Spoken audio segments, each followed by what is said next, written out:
Good evening, good evening, good evening. Welcome back. We were just here yesterday. We were just here yesterday, and now we are back. Welcome to the Men's Forum on the Real Precious Network. Guys, definitely hit the like button as you like. You already are paying. You need some tea? Yep. Like, share, subscribe, hit that notification bell button so you know when we are going live. But we're here every Wednesday evening with the men, just going over viral videos or just videos in these YouTube, Instagram, TikTok streets to react to. A lot of them are pointing out behaviors. What we will be doing is pointing out the behaviors, not necessarily pointing fingers, but pointing out behaviors between men and women and relationships, and giving our real life, real time reaction on the Real Precious Network. So, guys, how are you doing this evening? Good. How you doing? I'm fine. I'm fine. Good. I'm doing okay. How about you? I got the itis a little bit. I'm not gonna lie. What you been eating? From eating? Yeah, eating. I'm eating. But other than that, I'm fine. Can't complain at all. Right. It's Wednesday, the middle of the week. We're almost there. Yep. Almost there. Everyone survived the heat today. Today was supposed to be the hottest day, but no, it was hot. I mean, I'm not even gonna say it wasn't that hot. It was hot. It was hot. But other than that, I'm doing well. Can't complain. Guys, if you're in the chat, definitely hit the like button, get outside of the live chat, hit that thumbs up, let the algorithm know that we are gathering here this evening. I don't know who else is going to join us. I did send the link to Coach Ferg and Champ Talk. I put it in the chat. So we'll see if it shows up. If it's just us, it's just gonna be us. Okay. Yeah, you got it. All right. So this first video I want to play, I'm pretty sure everyone has seen it. If not, you're gonna see it tonight. Okay. It is a video of Kendra G circulating. She went to the Essence Fest, and her and I believe his name is Truth Speaks. I believe his name is. I know he's originally from Philly. And he has a presence on social media where I don't know. I think he's just more so of a straight shooter. I can't really say he takes the men's side, he takes the women's side. I think he's just more so. Yeah, he just said how he sees it. Yeah, he says it how he sees it, exactly. And so this video is of Kendra G, and I wanted to go over this video because I'm pretty sure those who are watching, and you guys definitely know Kevin Samuels. We know that Kendra G was on the Kevin Samuels show, Truth Hurts. There we go. Thank you so much, JT. I appreciate you. The Truth Hurts. Truth Hurts is his name, and so we know that Kendra G was on Mr. Kevin Samuels' platform. We know that Kevin Samuels is a straight shooter as well, and so he said some things to Kendra that she didn't agree with, that she wasn't too keen of, that she had rebuttals for. And so I saw this video and I thought it was quite funny because it seems as though now that Kevin Samuels is gone, she wants to get rid of terms that he coined in this arena. I don't think I've heard anyone speak of a high value man until Kevin Samuels came on the scene. Have you guys? No. All this stuff I heard when I came to the internet. Right. Yeah, I mean, yeah, we have internet talk. So yeah, it's internet talk, but it's stuck because it kind of made sense because it's a distinguishing mark. So he just chose it, and he had a definition for it too. So Kendra G is giving her definition and throwing out a new term. Yeah, it's not. Nobody cares. Let's get into the video.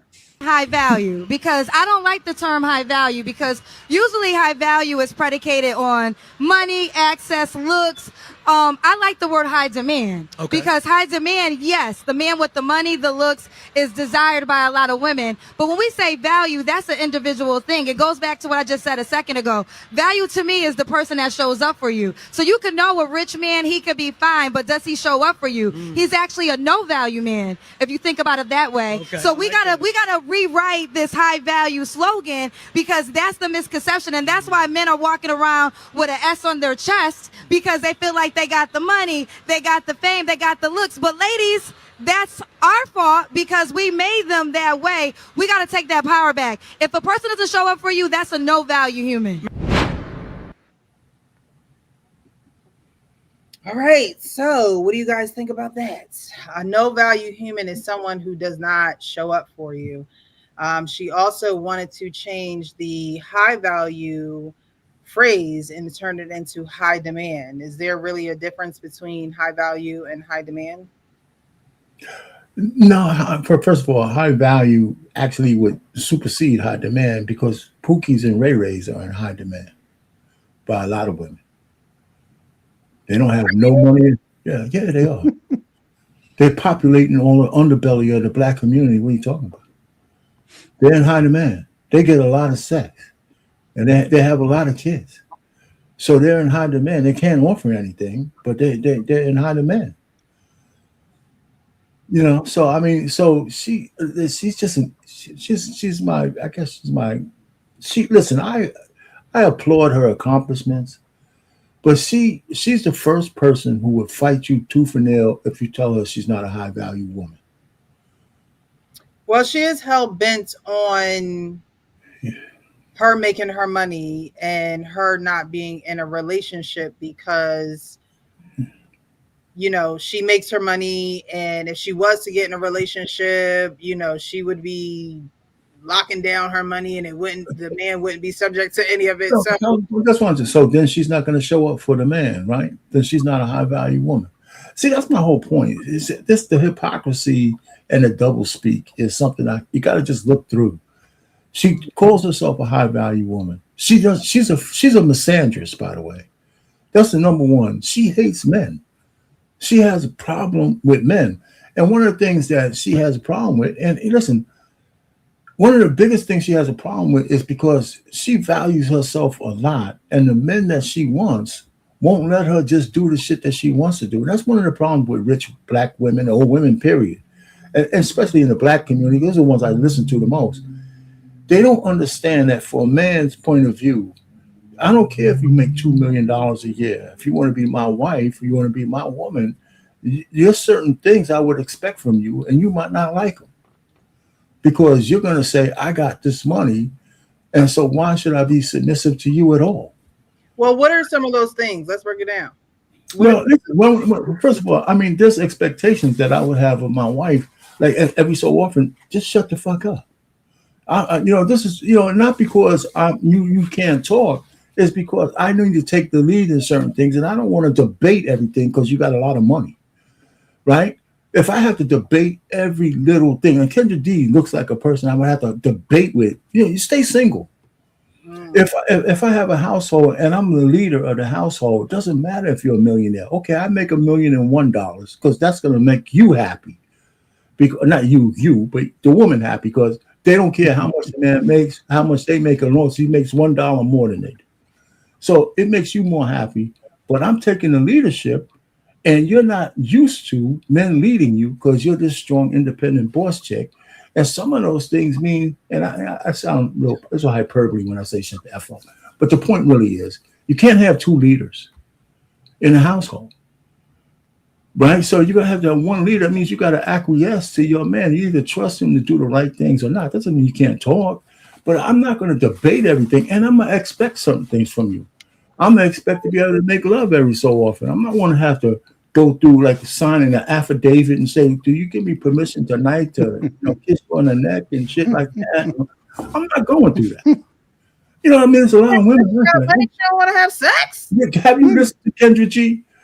If you listen to her, I think any man told her, listen, Kendra, get your ass over here. I want to lay you down. She said, wait a minute. did I give you Try to permission? go count my millions? Like what?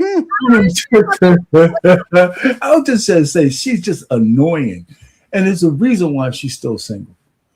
And she'll say it's because it's her choice. The fact is that there's no quote unquote high demand, high value man who wants to put up with her shit. And that's the thing with she got a problem with that. What's the other chick's name with the baby? She had the IVF. You talking about Ebony K. Williams? Their problem with men in their category is that they have to acquiesce to those men they don't want to. They want to be the free agents they want to be and have a man who's high value, high demand catering to them. That's what they want. And that's not going to happen. Not the way they want it to happen. Then I can't marry down, and men been marrying down for ages. So I mean, she's just annoying. She's just annoying. She made accomplishments. I grant to that, but she's just annoying. Do you think Kendra G? I mean, Kendra G has been in the game for a while. I think that millennials probably see her on, or not millennials, but the newer age kids see her. I think isn't she a millennial? Is she an older millennial? I don't think she's a Gen Xer. I think she's. I don't know how old she is, but she's a good 46.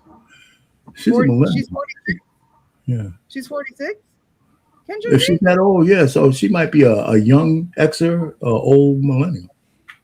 But what I'm saying is she had a career in radio journalism, and she's made a name for herself. And then COVID hit. She got on YouTube, the Instagram, the Facebook.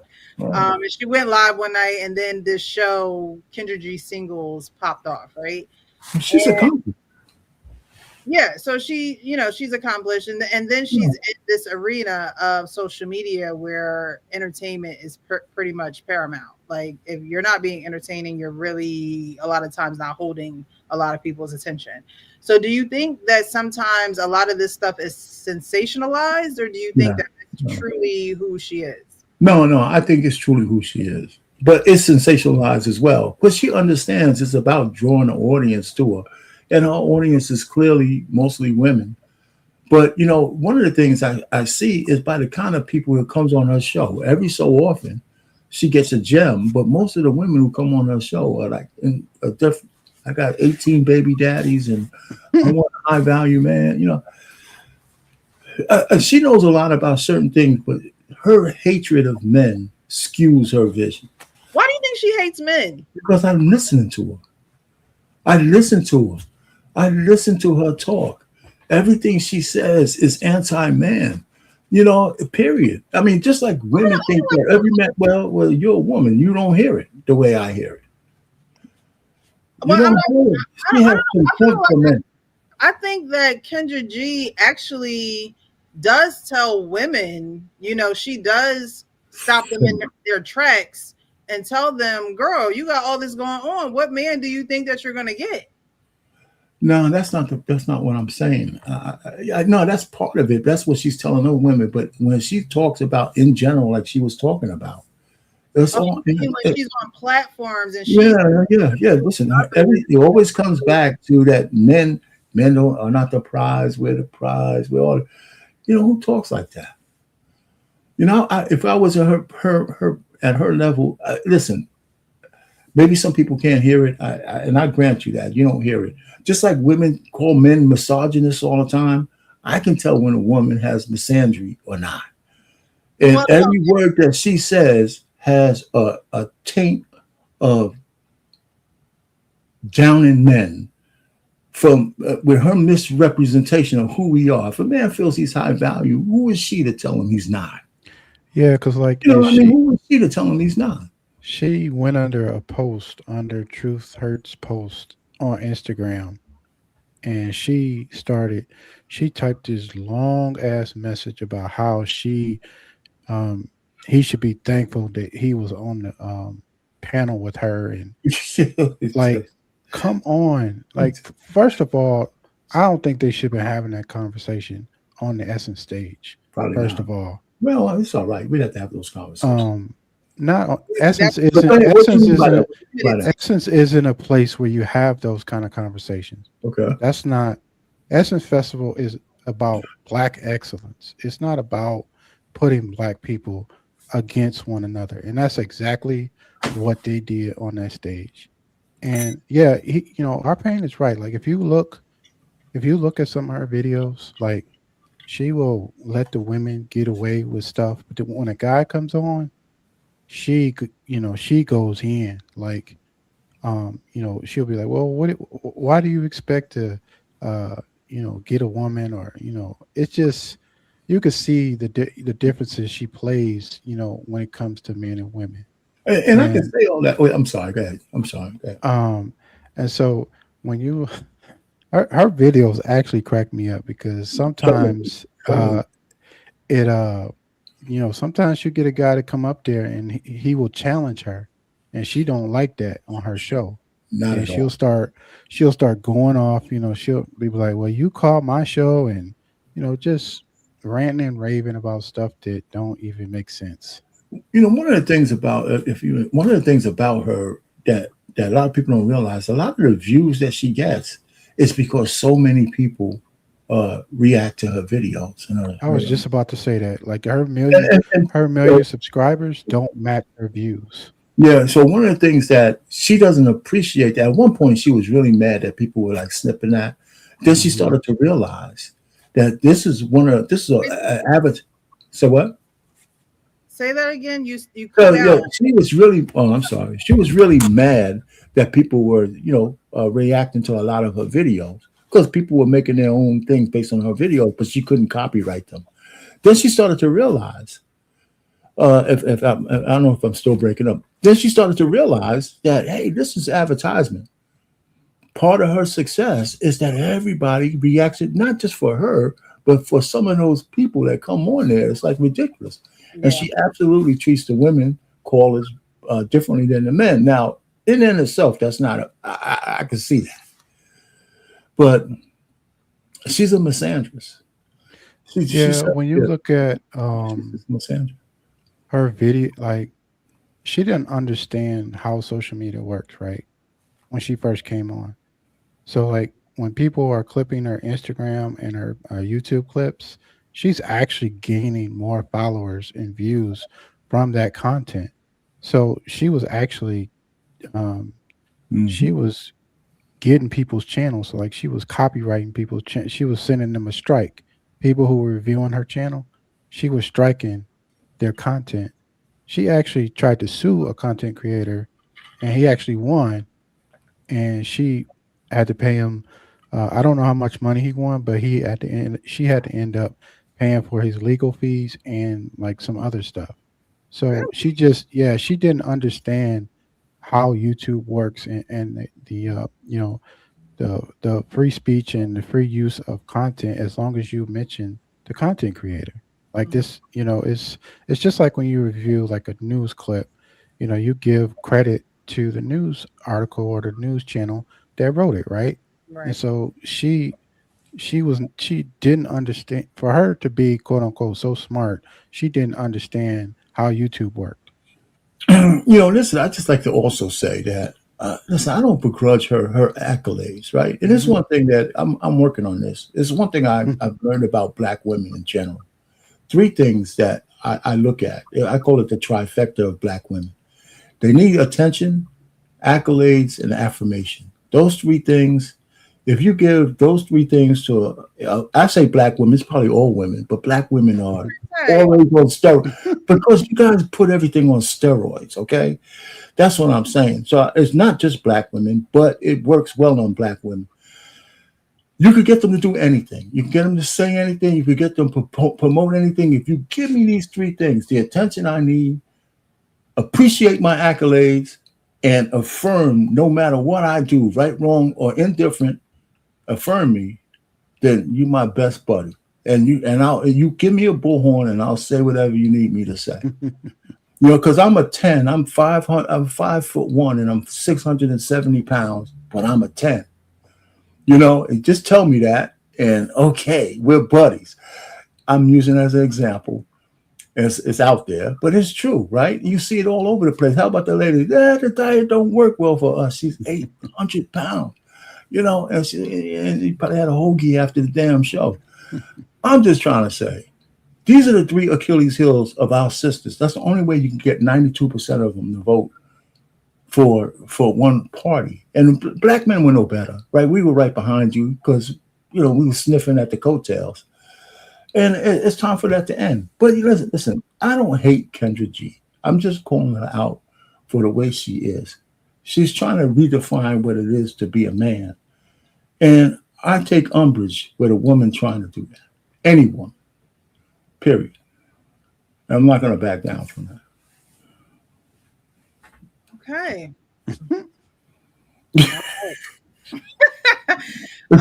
No, Kendra G, she does hold herself to this higher standard. Has she worked for everything that she has? Yes. Has she built a name for herself? Of course. Yeah. I do think that there is a certain power in being humble as well, and you don't have to be a pushover. You don't have to, be shy towards everyone or be a people pleaser. But there is something about being humble and getting to your place of success in a manner where you don't have to put others down in order to boost yourself up. And I think that with Kendra G being at the heights, now she has a show on OWN for Oprah, which is quite funny because Oprah never married anybody. She got Stedman in the corner somewhere in the attic. She got a little bell. And I'm not saying, I'm not hating on Kendra G. Get your money, boo-boo. But at the same time, you do have to be able to sustain that. And what she can sustain on YouTube and Instagram and TikTok, where people are, really fitting that kind of content into their day because it's short-term content, unless you're watching her lives on Instagram, YouTube, and TikTok. That's something that you have to sustain. Like, when you sign those deals and you write those contracts, it's okay. What's the viewership going to be like? How long are we going to be on for? How long is this contract for? Is this just a pilot and we'll see how it goes? And we give you about 4 or 5, episodes to see what kind of traffic comes through here. And so, I wish her the best, but at the same time, I wish she was just a little bit more humble because sometimes you're right. She do jump down, a guy's throat when he's on the show. And it's like, wait, hold on. Like sometimes, I'll be in the comments like, Kendra, did you even hear what they said? Like so sometimes you could be so high on that horse that you're not even hearing things correctly and you're not, comprehending them correctly. And so that's my only thing with Kendra G, soar to the top as mountain you can and get your money and, spread love. But at the end of the day, don't try to bring people down, especially men, because she do it to some women too. It's not just men. But I think that there's a different Kendra G when she's being interviewed versus a Kendra G that you see when she's interviewing others that are on her show looking for love. I think those can be two different Kendra G's, and she'll say, "I'm gonna pop my shit. I'm gonna pop my cool." But at the end of the day, does it really need to be popped? I think that when people work hard and they do for themselves, it speaks for itself. You don't necessarily have to always throw it in people's faces. We see it, Kendra. He's on the radio. We heard you. We're gonna sick Tasha K on her ass. Yeah. And I think I saw a clip of Tasha K actually going in on Kendra G. I didn't get the full scoop of it. But there is something on Instagram that I saw where Kendra G was talking about. Tasha K was talking about Kendra G, but that's what Tasha K do too. So I don't know how true the thing she was saying was. And we know she got sued. She's still in to get Cardi B her money. Yeah, I don't know. She must have some type of force field around her because it's like, Tasha, you talking about these folks, girl, and she not only talks about them, she has receipts from people who are pillow talking and getting paid to reveal these secrets about these people. And so, as much as she's paying people, she got to pay Cardi B that money. Okay. Oh yeah. All right. So we're gonna be moving on to a video of a young man. I don't know who this is. I don't know if he's a rapper. I don't know if y'all might know who he is. People in the chat, y'all let me know if y'all know who this guy is. He could just be on this show with these other content creators, but he's talking about the first time he felt challenged as a man being in his last relationship. And I wanted to bring that to the platform because I think that happens just naturally for men. But I wanted to get you guys' perspective on it. I felt like that was my first relationship where I felt pushed, and that. Y'all know who he is? No, I do we see him? I can't see it. You can't? No. Yeah, we just have the essence. Yard, come on, man. There you go. I see him. You see it now? Yeah, the guy with this hair thing going on. Okay, yeah. You guys let me know if you know who he is. I'm gonna rewind it. The last relationship I was in, I felt like that was my first relationship where I felt pushed, and that shit was like foreign to me, and that's what kind of pushed me away. Because I'm used to girls just being around, low key for the vibes, and then I'm like, if I like you, I like you. If it goes further, it goes further. But like this one was like, no, nigga. Zay got pretty privileged, bro. She really worried about Xavier. She don't give a fuck about no Zay France. She knows Zay France. Zay France. I don't know if anybody. No, I never heard this guy. I've never seen his him. Mama called him named him Xavier. I'm calling him Xavier. France is going to help Xavier France and the family that I'm trying to build, and the you feel me? And that was like that shit fucked me up, bro. Because I'm like, I am not used to no shit like that, bro. What it do is exemplify the pressure that you putting on yourself. Like you could be fucking with a nigga that got way more shit going on than me. Like beautiful, you have money. So for you to really lock in with me, and you don't have to. That shit fucked me up. Does he go on to scream how it messed him up? I mean, because I'm just trying to, you feel me, become a better man. Period. That's a real singing nigga, man. I'm trying to be a real motherfucker make a whole album off that shit.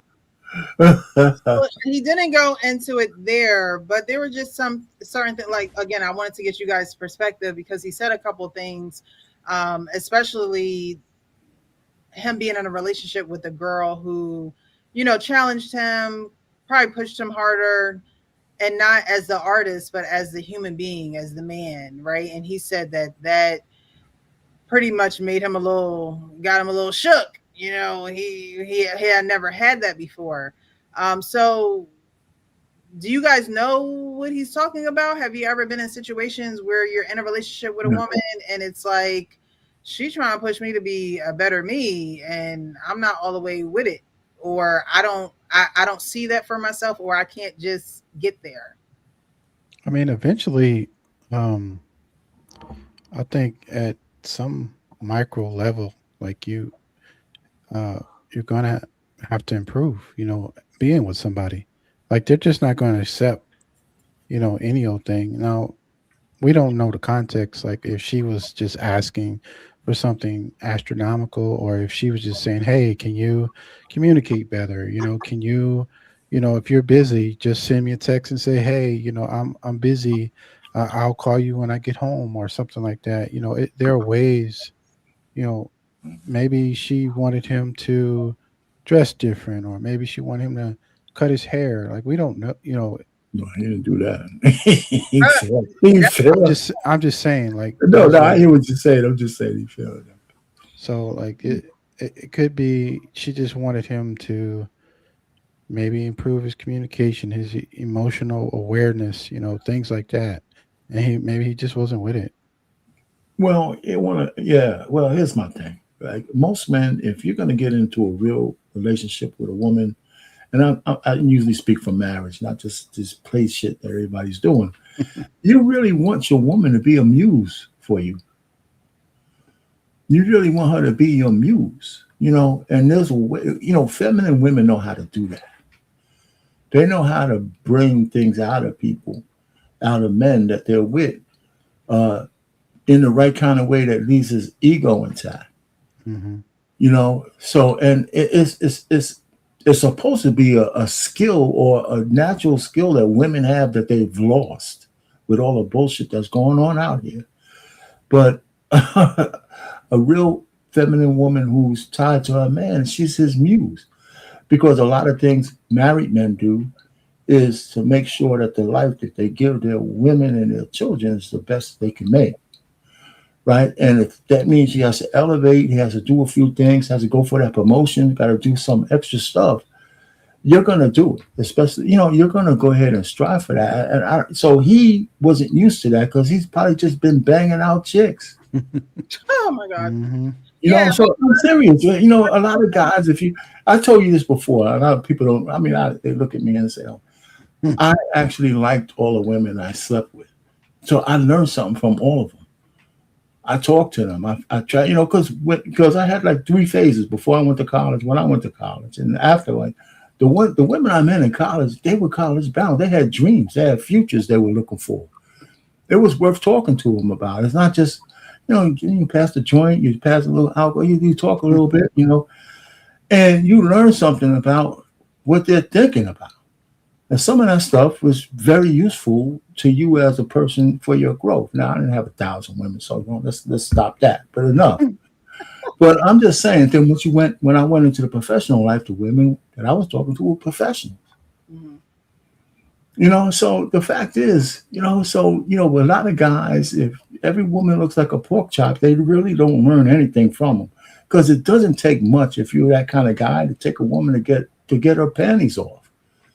It's not that hard for some guys, and you don't learn anything. And so I'm just saying, he looked like a guy who was just passing through the women. So when he found a woman, he said, okay, this is what I expect from you. And he shook her. I can see that.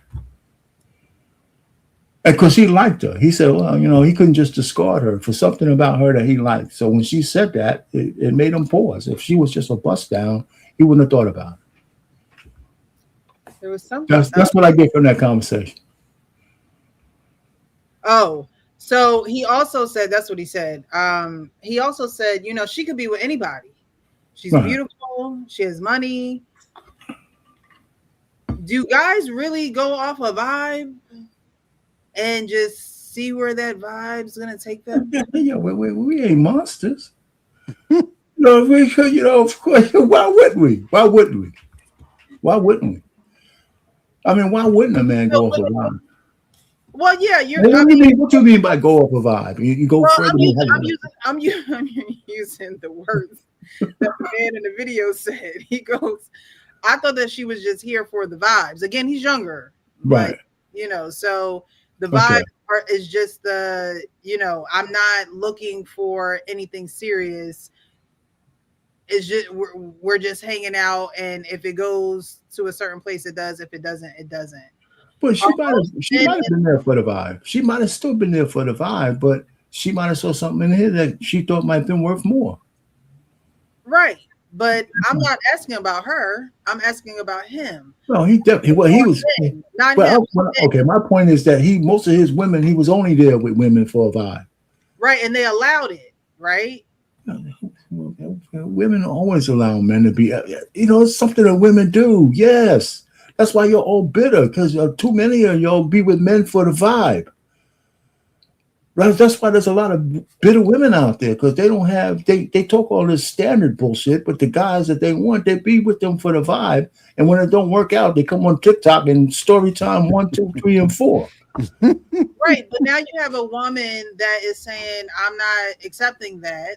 And, either get it together or I'm out, and now a lot of times that woman is looked at, oh, she the strict one, or she the one who has boundaries. And however, this could have been the woman that could have truly helped this man, because not only did she like him, she was willing to tell him the truth about himself and be that mirror. But a lot of men aren't. I don't think that they're willing to look at the mirror when they're just trying to catch a vibe. When they're just trying to catch a vibe, you're not trying to look in the mirror. I agree with you. You don't care anything that's going on that side. But apparently, the fact that he's confessing this to those guys around the table, I would imagine he hasn't confessed that to anybody else. It's probably the first time he ever mentioned that to anybody. It's that he's being honest with those guys around the table. I thought she was just another bust down until she checked me about something. And it shook me because she was right. Right? Because whatever she said to him, she was right. And it made him reflect. You know, and then I think somewhere in there he said he felt like he's a better man now. He took that in. I think he even said that. Because nobody ever talked to him like that way. Yeah. Right. And because that's what I'm saying. A lot of men don't have women that are going to talk to them in a certain way that you're actually going to speak life to them and not trying to have life with them as far as, you know, having a baby, being a single mom. Like there are women who are out there who are who want to work with you or who are interested in you and they see more in you than you see in you. Could be. I'm not talking about like the show that we did where the guy was already in his 60s and she's like, but I want more. You know, he already is who he is. Yeah, yeah. Accept him at that stage. But this young man, Xavier, it looks like he's in a part of his life where he wants to develop maybe this. I don't know if he's an artist. Again, I don't know exactly who he is, but he's on the podcast with these guys, so he must be an up and coming, some type of entrepreneur. And that girl probably, you know, because we're sent here to help y'all, and a lot of times when the help is right there, you still want to go party. You want to check out the vibes. You want to and yes, there are women who will do that. There are women. There are plenty. Like we said last show, there's a woman. There's a man for every woman. Whatever. It's a party pack. Whatever is your comfort. Whatever you want to do. You know, there's somebody out there for you. But a lot of times, I think that men do miss out on the good woman because they'd rather be with the woman that's going for the vibe. They'd rather be with the woman that doesn't really require much out of them. They're low maintenance. They're low effort. And like you said, Arpain, we like attention. Do y'all just? I'm just a girl. No, that's true. But I don't know if most men. Listen, I you know, you might be right. A lot of guys. It depends on what phase of life they're in, right? You know, if they're just having fun, of course they're going to look at all women like pork chops, you know, juicy ones, you know, juicy pork chop. But if he's transitioning to where he's looking for somebody serious, he'll be more intentional. And you just got to catch the man at the right time, just like you got to catch the woman at the right time. Yeah. You know what I'm saying? So that's what that is. I mean, so I don't think he was really that intentional with her until she checked him that, you know, hey, listen, if we're going to be together, I need a little bit more something out of you, you know, and that's fair. I think, you know, she was, you know, because I assume they're already having sex.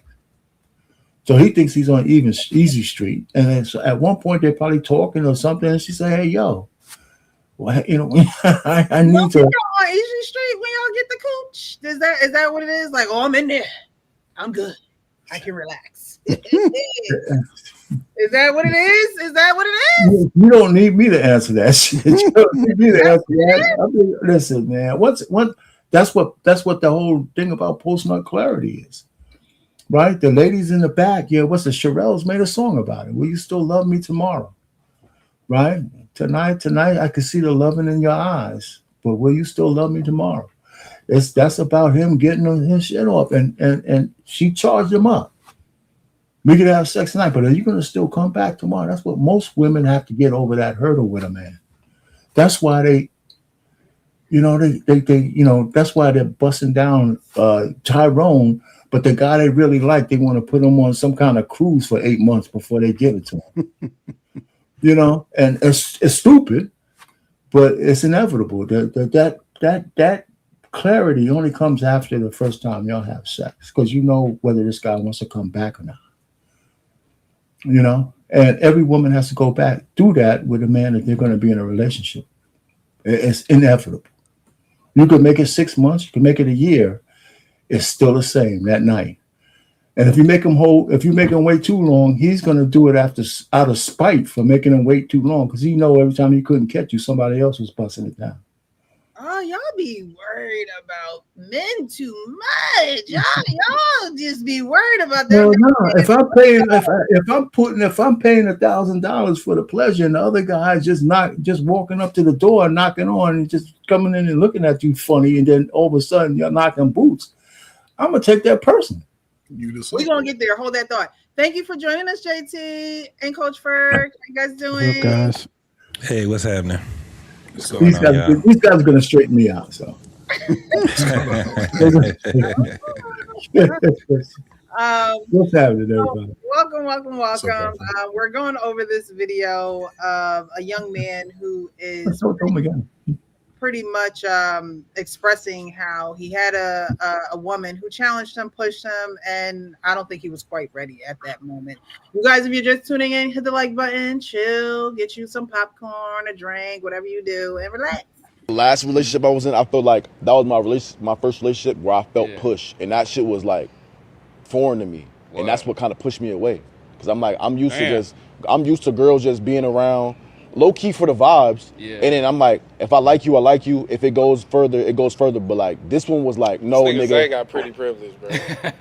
She really worried about Xavier. She don't give a fuck about no Zay France. She knows Zay France is gonna help Xavier France and the family that I'm trying to build, and the you feel me? And that was like that shit fucked me up, bro. Because I'm like, I am not used to no shit like that. What it does exemplify the pressure that you putting on yourself. Like you could be fucking with a nigga that got way more shit going on than me. Like beautiful, you have money. So for you to really lock in with me, and you don't have to, that shit fucked me up. And I'm just trying to, you feel me, become a better man. Period. That's a real singing nigga, man. I'm trying to be a real motherfucker make a whole album off that shit. So you guys see what's going on. What are your thoughts towards Xavier? So because y'all took too long. Why is it just that the first time that he got pushed was with this girl? Like, where was your village? Like, you know what I mean? Like, why isn't that already inside of you? But go ahead, y'all. He was still straddling the little boy phase, and he met a woman that really, expecting him to be who he said he was. He's used to girls just being around him and don't say nothing. Them slow ass type of girls, almost light skinned. Them almost light skinned girls. The dudes be going crazy. They the one just be around. Yeah, ain't really saying nothing. But he met a woman because he said he felt uncomfortable the fact that she was pressing. What does a woman go press you to do? A woman shouldn't be able. She can say what the hell she want, but hell, shut your ass up and what you want. You want to. I don't know. I just don't understand a lot of these guys, right? I guess it's a different time, maybe. But I'm glad my son listened to me. Because as a man, you're going on 30, 40, shit, you should be striving. I think our parents said intentional about something. After work, it's different. We can chill, parlay, you know what I'm saying? But you only come around. If I'm with my guys, you got one day to come around. That's like on your way somewhere else. You got some chicken, bring me some chicken, but you're not going to kick it with me like that. But so it's just hard to understand where guys are. Some guys are growing up on YouTube. Ooh. And they realize, some women are real serious about being an adult, and some dudes ain't ready for it. And when she expects you to stand up as a man, some dudes, instead of just looking at it, because he kept saying feelings. That's why I hate feelings. You just got to be, at some point in your life, you got to look at yourself and say, when I appear to a woman, this is who I'm going to be, the best I'm going to be. It may not be what she's expecting at that time, but I'm not going to waste a lot of time. That's something that I think I did good in my life. I didn't need to be around you 3 months to realize you didn't like me. I call you 2 days in a row. You don't like me, but you call me on Friday because you're hungry. I got good lies stored. I already ate, baby. I ain't going out. So I don't know. Some guys just ask for it, because those women are not hard to spot. But if a woman is pushing you, well, if you're in a relationship, you say you're in a relationship, You just sitting around with your woman. What y'all looking at? YouTube videos, TikTok videos after work all day? That to me is not exciting. It's you know not. what I'm saying? No, I'm just saying she's pushing him. So what is it that he's not doing? Because he never said what he's not doing. And what is it that he's striving for outside of her? I don't know, but it could be a little bit of an insecurity too, because like our Payne said, maybe he's never expressed this before, right? And he is now with the guys, right? They're sitting around having this conversation. But I always think that when you have to throw in someone else into the situation, and this situation consists of me and you have, well, she could be with anybody. She's beautiful. She has money. There is some type of you don't feel like you him. You don't. I was just about to say that him. Like you him, right? Because if we're in this together, nobody else should even matter.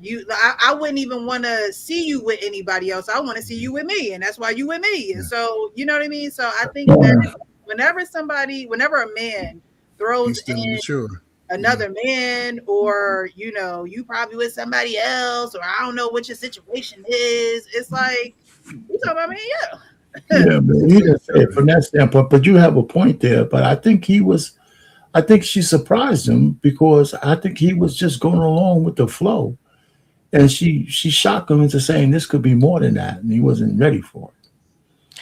So is he a singer? Yeah, I think so. I think he ain't trying to be no relationship. If he's an artist, what are you talking about? I think he was just looking at another path. He said, listen, for her to care about me that much when she could just discard me and have somebody else. I think that's what the point he's coming from. But that sucks. Yeah, that's what I was thinking. You gotta hold on to the woman who actually likes you. I agree with you. Yeah, he was missing. He was missing it. It's not like she's just there to go with the flow. She likes you. She likes you enough to tell you the truth. She likes you enough to even work through your issues with. World Class said a woman raised him. He was raised by, he's part of the first generation of men who's probably raised by just purely women. Mom and them. They said 80s baby. They said cracker generation. The other part of that is slow kids. Yeah. Yeah. To even use the word like vibe when you're describing your relationship is crazy. And so he's a I guess during that time he probably was an aspiring artist.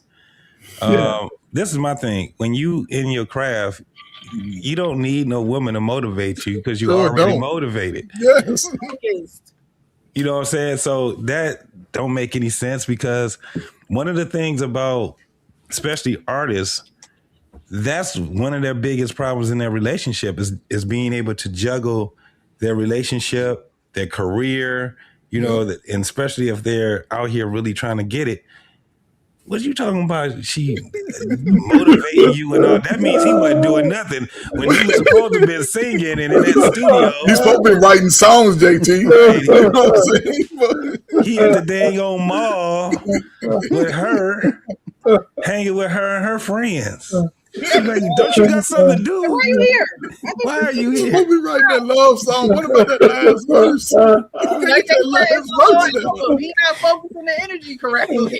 You got a whole album. You got 4 songs to write. Nigga, we got to finish this album. I don't want to just hear you singing this in the bedroom. I want you to be in that studio.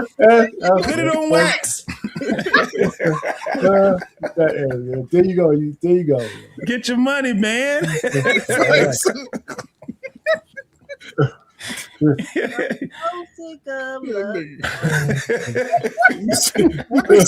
said they were sitting around, though. That's what I'm figuring out. Why are they sitting around? Now that you are, because most artists, like, man, they are writing. They're always looking for a new song, a new hook.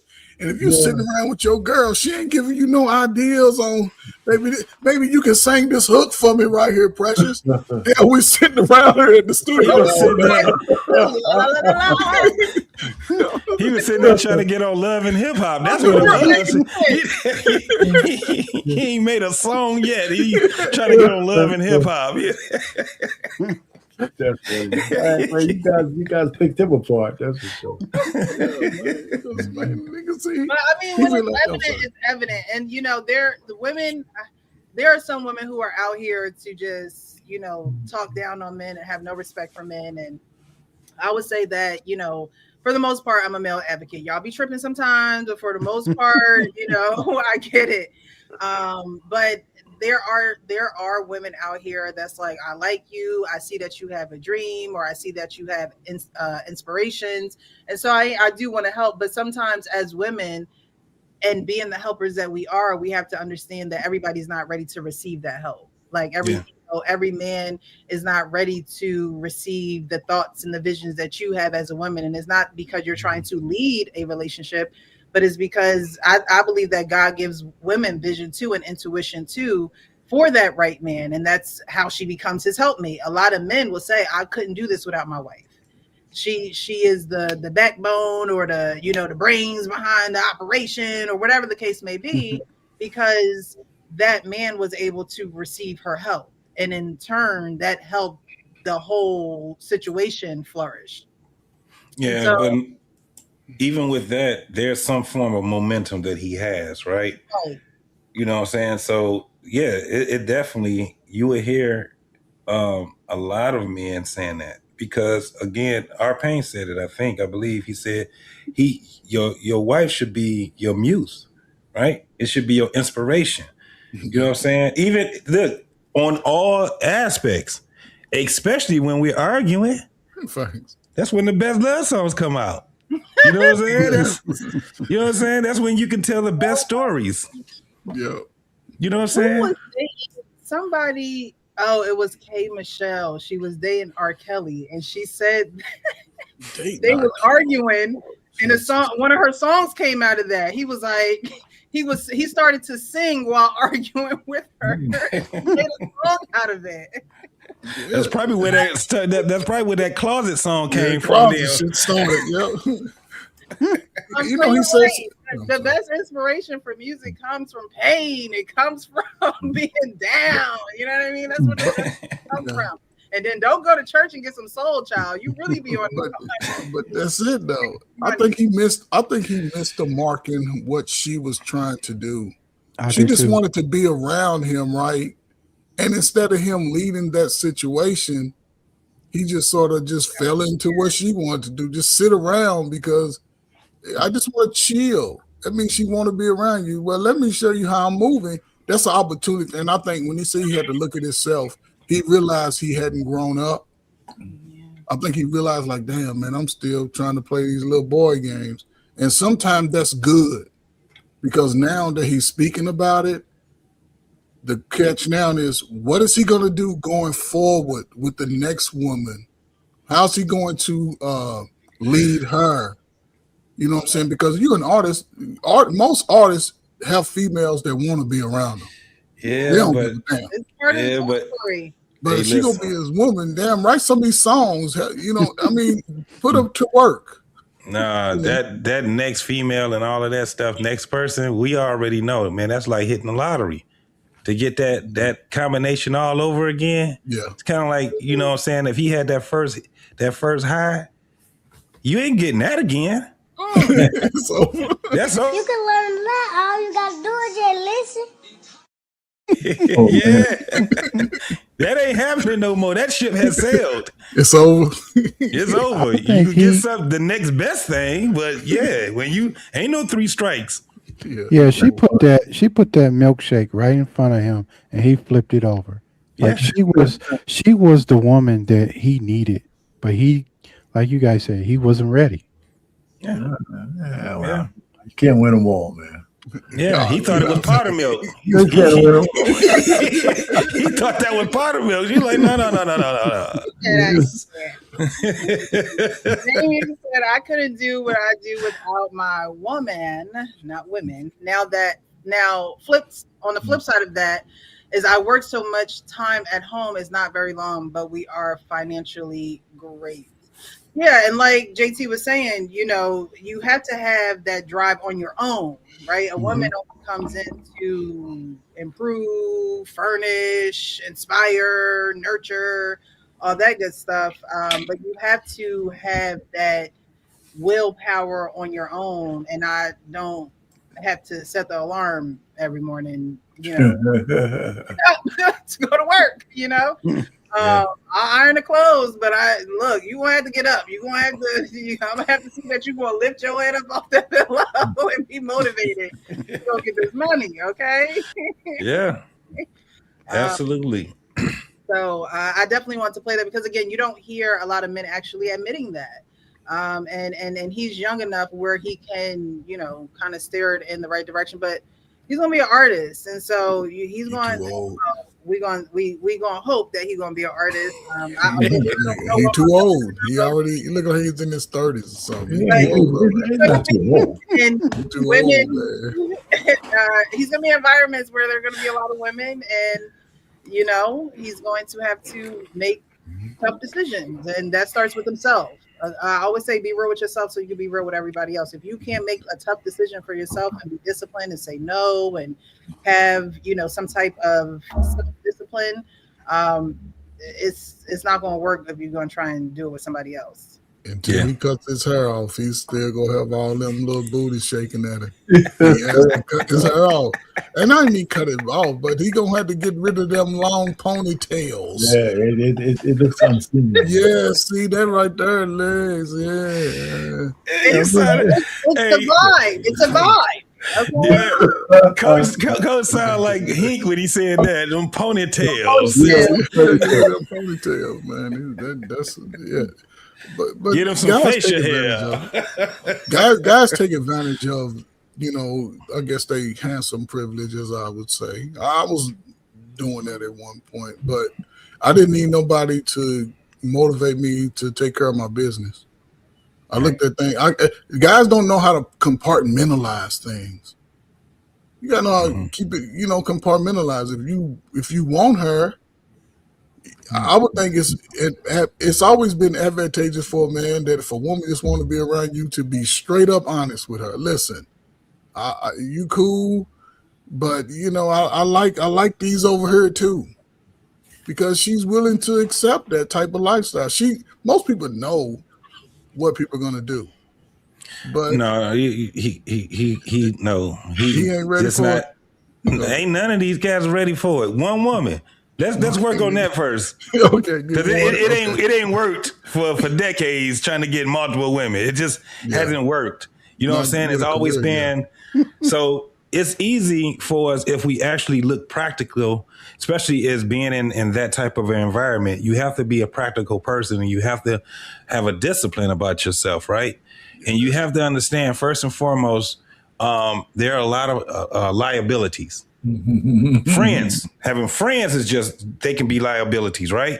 So imagine having romantic interest, how much of a liability that is when you're trying to get to a certain apex in your career, also in your livelihood, plus you want to have a family. So that takes being intentional about it in every way. And what happens is that we don't have enough people that's intentional, because they be listening to outside people talk about, well, it's in our interest as men to want to just be able to have sex with as many women as possible. And it's like, yeah, okay. So you understand that is a natural thing that's inside of us, but you don't have to fall victim in 2026. Because guess what? Look around you. Look at how many people are failing at trying to, get that together. But when you hear their mindset, you be like, I see why you keep failing. Make too many excuses for yourself. So yeah. Amen. Well, I'm glad that, that one went well,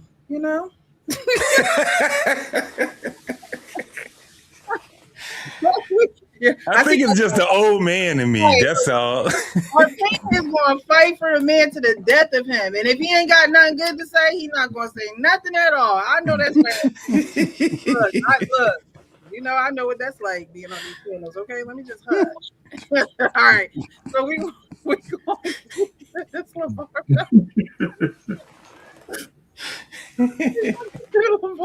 What is LeVar Bell? We all know that he divorced his wife. We know that she went through a stroke, and he was the devout husband that, you know, stayed by her side. And now he has had some health issues in which he had to get. I don't think it was his whole leg amputated. It was right below the knee. Right below the knee. Yeah.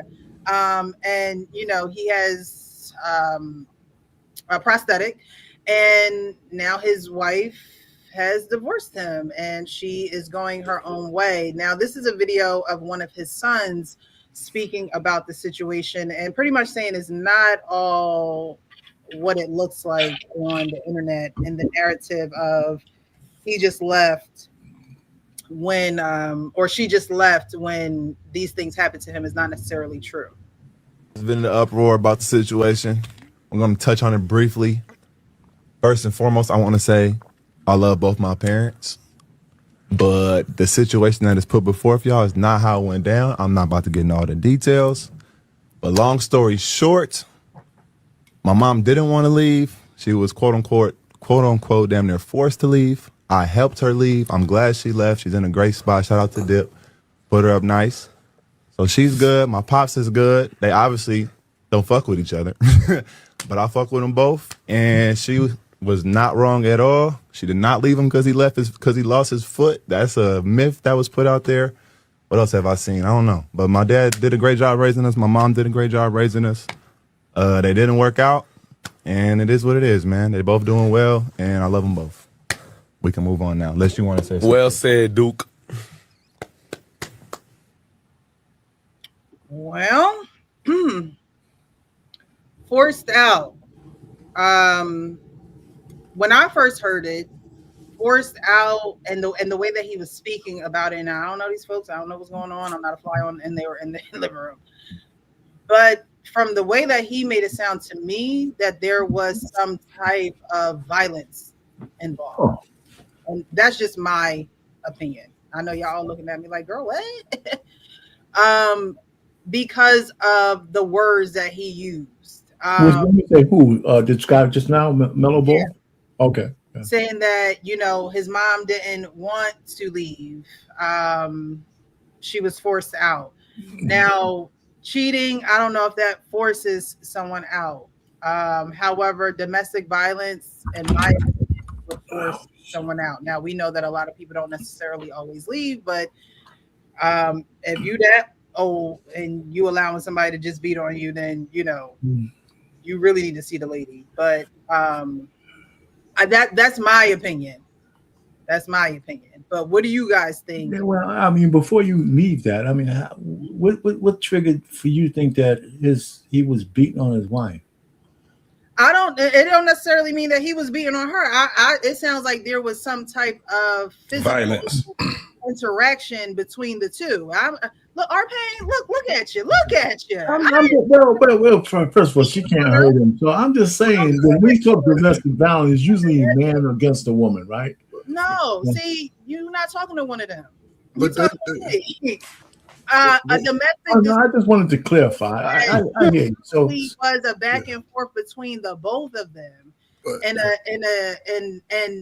she figured that she couldn't stay there anymore. Like she couldn't be with him anymore. Again, I could be wrong. I could be totally wrong.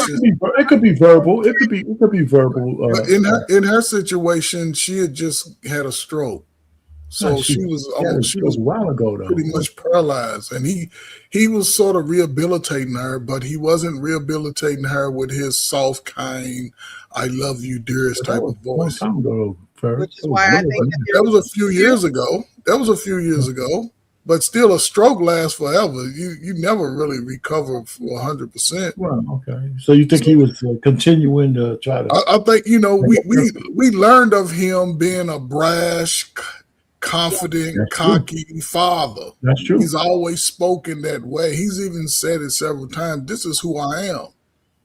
And again, I can see why with the feminist mindset, if they showed him one time in the pool telling her she got to get up. Ain't no sitting down. Ain't no, and he didn't have a foot. Yeah. He lost his foot. Mm-hmm. And he's trying. So I can see where, mister, when you're talking to your rehabilitation, you know, the experts come over. My husband made me walk, and I can see a whole lot of nuances in it. No, I'm serious. Because that's the play, though. Because, okay, again, I don't think that he's so erroneous in his wife that he's been married to all of these years that he's taken care of. He's taken care of her. He's put her up in that. He was the breadwinner. She was a stay-at-home mom, right? The fact that he did all that, put his sons in a position to where they never have to work again in their life. Ever. And now she has a major issue. Instead of leaving her and whatever issue had, he stayed there. So to me, I would, if he was abusing her, the media, ESPN, ESWN would know that he was doing it in any kind of way. Which means in any kind of way. I believe she was an equal participant. Again, if he was just doing it alone, it would be all over the place, right? But if she's an equal participant, she's not going to. They're not going to reveal that. It's always make the man look bad. Mm-hmm. But that's just mine. So it's 30 years of the marriage. Mm-hmm. Everybody grown, and nobody is hurting for any type of money. Right. And they probably just don't like each other no more. That's what it just seemed like. It just seemed like they don't like each other no more. So I kind of slightly, because I spoke on this a couple of times before, but I thought about it. I've heard other people speak on it. And this is my thing. All right, it's over with now. The kids are all grown. We did our job. The family is there. We may eventually, because we still got, Thanksgivings or whatever else they celebrate, birthdays coming, all these different things. We've been living with each other for the past, it could have been 3 years. Somebody said something that they couldn't come back from. However, we're in our 60s. People been talking about getting some new Johnson and him trying to get new women and all that. It ain't going to work for neither one of them if they do it that way. Now, can a person find love again? Yeah, you know what I'm saying? But it's not going to be the same thing that you had, right? That's what I was just saying about the other thing. But when you... Yeah, but when you just look at it practically, you be like, "What is all right?" He had a little young, tender already. He trying to get over his wife or whatever. But I don't even think it's that type of love where they separated and then somebody is just super heartbroken. I think they were going through the motions. They probably was heartbroken while they were in whatever it was. Like I said, somebody had said something that they just couldn't come back. And I think both of them did. I think, like what you're saying, Precious, I think it was more of a mutual thing than anything else when it came down to it. And the straw, what they say, the straw that broke the camel's back was that night that her son and his family or friends had helped her get up out that house, because they were sitting there going through whatever the hell they was going through, and they don't want to come back. However, life ain't the same. All right, so he got a big ass target on his back. What he gonna do? Mess around with these little 20-some-year-old girls? He gonna fuck around and be just like his friend Shannon Sharpe. They gonna put a case on your ass if you keep messing around with them little girls. Okay, so wait a minute. So his son just said that she didn't want to leave. So, right, he did say that, didn't he? Yeah. Right. Yeah. So, but I mean, that doesn't negate what you're saying there, JT. Me and my son would have had and I guarantee me and him would have had we definitely would have had a back and forth. Well, what I'm saying is, just real quick, I think most of what you said is probably true. More like, they just grew apart with all the But now that the kids are grown, they're out doing their own thing. But so that's my thing. I don't know if there was any other. He's abrasive. I could give you that. No matter what, I don't think that shit in public is probably the same way in private. He's probably a kind of abrasive. But Yeah, he said she wanted to stay, but it probably was better that she left. I think. But I don't know. At 60 years old, peace. Both of you guys is disabled. that's what I said. It's just not Are going you to work really, are out. you really going anywhere? Are you really going anywhere? I mean, where are you going? sometimes it's not about going anywhere. It's about being free from where you were at, and obviously they wanted to be free from each other. And that's for the moment. And the thing is that it time sometimes when you spend time away from a person, it actually gets you to think a lot more clearly. You know what I'm saying? Like I said, it's never going to be whatever happened between those two for them to want to be separated from each other. It was a point of no return as it stands right now. That's why I said that trying to get another spouse or another girlfriend, that shit ain't working for those 60-year-olds. What you doing to the son, JT? What are you doing? You were saying something. What are you going to do to the son? Oh yeah, I called him out. I probably would have cussed his ass out, or I would have approached it at first and said, "You know you didn't do damage control, right? You know you didn't. What you just did right there was just leave that open for more scrutiny, mostly on me, son.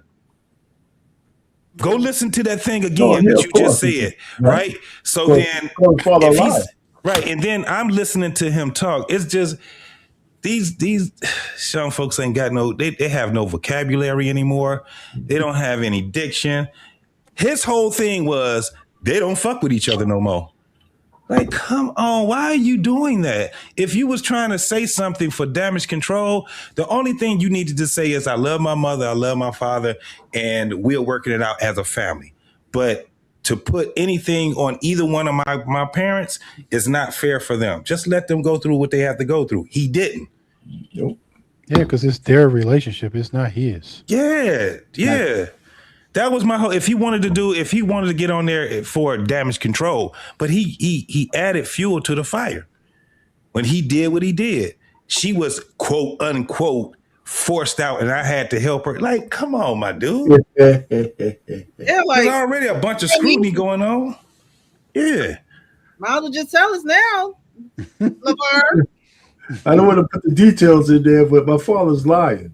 Right. I love my father. I love my mama, but my father on some bullshit. He looked like it was a Tyler Perry movie. That man is abrasive, and for a woman can't take that for too long. Like, we understand you trying to get the boys together. Precious. We get it. We understand you try to get these boys when they try to go, but there's a difference between being a coach and a father and tyrant up in here. I ain't got no foot. You can't use your whole right side. We need you to jam up and lean on each other. Hey, we 30. Listen, we 30 years in. We take your ass to the other. Matter of fact, I'm gonna go to the guest room. You stay in this room, man. I was just about to say that. Anyway. We got 7 bedrooms in this house. You snore any damn way. That's all I'm saying. That man is abrasive. We got 3 kitchens and jumping on the abrasive word. I'm sorry, I said it. Racism.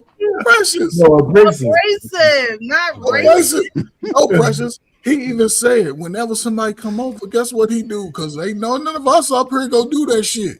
He's cooking. He's cooking for his guests. He talking his little shit. Talk to people crazy. I need to let y'all know my son is the baddest in basketball. He's a top 3 pick. Goddammit. What you talking about? Yes. Well, you got to understand too. Like when you have a stroke, he never talk crazy to his wife on public. When you have a stroke, you're basically you lose a lot of your cognitive abilities.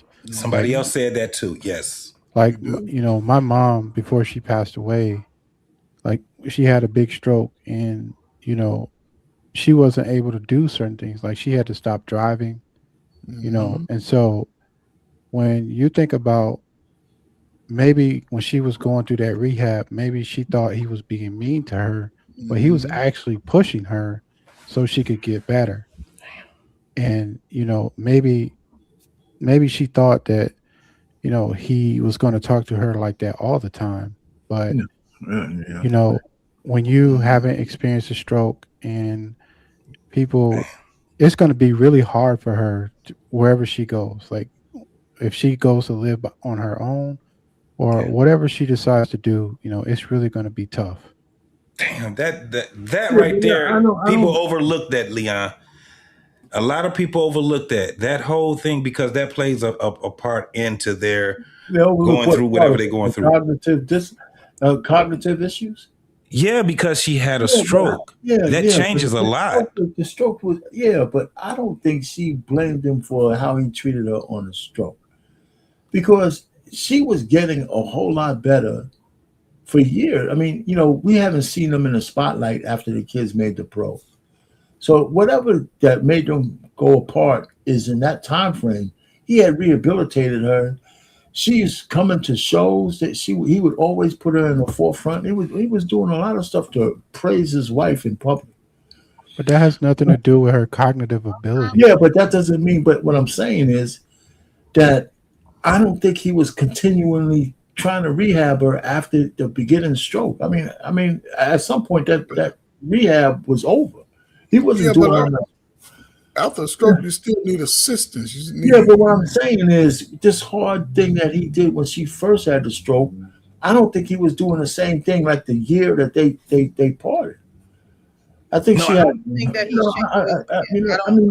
might have been, but I don't think it was the same. I think there was so. Like I said, I thought the best explanation is they drifted apart.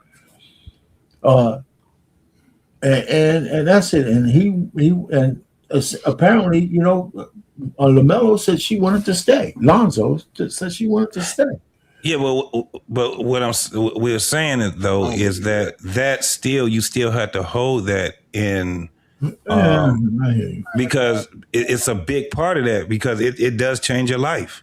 I had a friend that was, matter of fact, we worked together, and he was a rapper, right? And after his stroke, I asked him, was he still going to go in the studio or whatever? And he said, I want to. He said, but I can't even remember any of the stuff that I wrote. He said, even when I look at how I wrote down and I listen to myself, he's like, it's over with. He's like, I think that part. You and Leon say this, so I got a stroke. My half of my brain cells are going like cognitive issues. So you know what? I want to be on my own. Yeah, it gotta be so bad that again, when he used the words "forced out," we don't know what exactly that means. Yeah, but it had to be bad to the point where now she is going to be on her own, in spite of having a stroke, and in spite of possibly having those mental. Yeah, but she's not going to be on her own. This is the thing. That man created sons for her, and her sons are not going to let her just be on her own. That's why I said when you actually look at the whole thing, where it's like, and especially if he was like, okay, if she want to go there, then I'm just going to have to let her go there. But I'm telling you, that whole thing still could wear on even the slightest part of her decision making, right? I'm just saying that it's a big possibility, but I'm also looking at that whole thing. There's still a family, and she got sons. Today. So he's not like, and he's not going to just leave that woman on her own. That ain't how that go. Yeah. You know what I'm saying? That's not how that goes. So I'm looking at it, and especially when you're talking about some investment, 30 years of investment to build a family, not just us married. It's one thing that we married and we ain't had no kids, and we didn't, grow these kids up to be the best that they could be and all of that stuff. And no, they did this as husband and wife.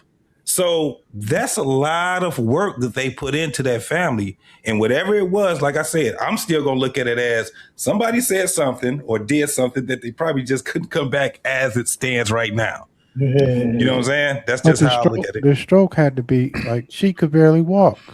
That stroke had to be devastating. Like when you have a stroke, most of the time, you spend maybe a couple days in the hospital and you go back home. But like she couldn't even walk. So Yeah. I know her cognitive decision making is going to be questioned. Yeah. Huh? And it plays a big part on her personality. Hmm. Plays a big part on whether she probably can be even more depressed. It's a lot that we have to actually just hold in, you know what I'm saying, and in the back of our head where we say, okay, with these other things, because what nobody else talking about that. They talking about them going out and getting another man and all this stuff. It's like maybe they just want to be free from each other Yeah, for a minute. no. I mean, Well, I can see now her, but he already busting down some young but he thing. did. Well, men are. I think men are always gonna. Watch Hey, it, he watch get it, a watch chance it. after 30 years. He get a chance to freely just be like, I'm gonna go get something. I mean, we were just. Well, he's tricking. He's tricking it, right? He's Who are tricking. married still want to see if they got it or not. Right. So, of course, he want to get something. You know what I mean? Now that he's not married no more, he's not with her. But what if her, the forcing out was her possibly getting worse? Like y'all are talking about this cognitive decision making and things of that nature. What if it got to a place where he was like, his leg got amputated? What if it was like, I can't even take care of you? It's a Ooh. possibility. It's a possibility, but I can't see him throwing his wife out because she got worse. It doesn't make no sense to me. He was getting around in that kitchen really good though. It was- That's what I'm saying. Listen, I hear it's all possibilities, but no matter how bad her issue is, and maybe it got worse, it relapse or relapse, but I can't see on the basis of that him kicking her out the house. I don't think he kicked her out the house. That's why I said his son, me and my son would have just, man, it would have got really bad with me and him, because my whole thing was, you just told them I kicked your mama out the house. That's just essentially what he said.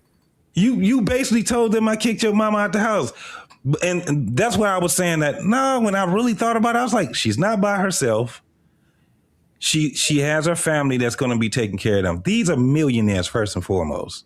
So ain't none of that shit going down where she going to be out there, and especially her sons now. What she going to try to, it's not going to be easy for her to date nobody, and she got them damn sons. Who she going to be dating, and them sons ain't going to be like, nah, my partner. Look, you ain't my daddy. You ain't her daddy. This ain't no kids. These are grown men. This is a whole different dynamic. He's still a man at the end of the day. So, not. Yeah, he's talking about the mom. She, I don't know. She can't remember what happened to her. She ain't gonna be able to just go out there and freely date nobody. Not with her sons. No. That ain't gonna happen. Frustration if she wasn't willing to do the therapies needed to get better. And hopefully that's not the case, because they have. But if things got worse or progressed to go in a bad direction, that's just extra care, extra attention, and we don't know he might be where he might have to get his whole leg taken off, or they might have to start, because once they get to chomping on you, you know what I'm saying? It can get bad.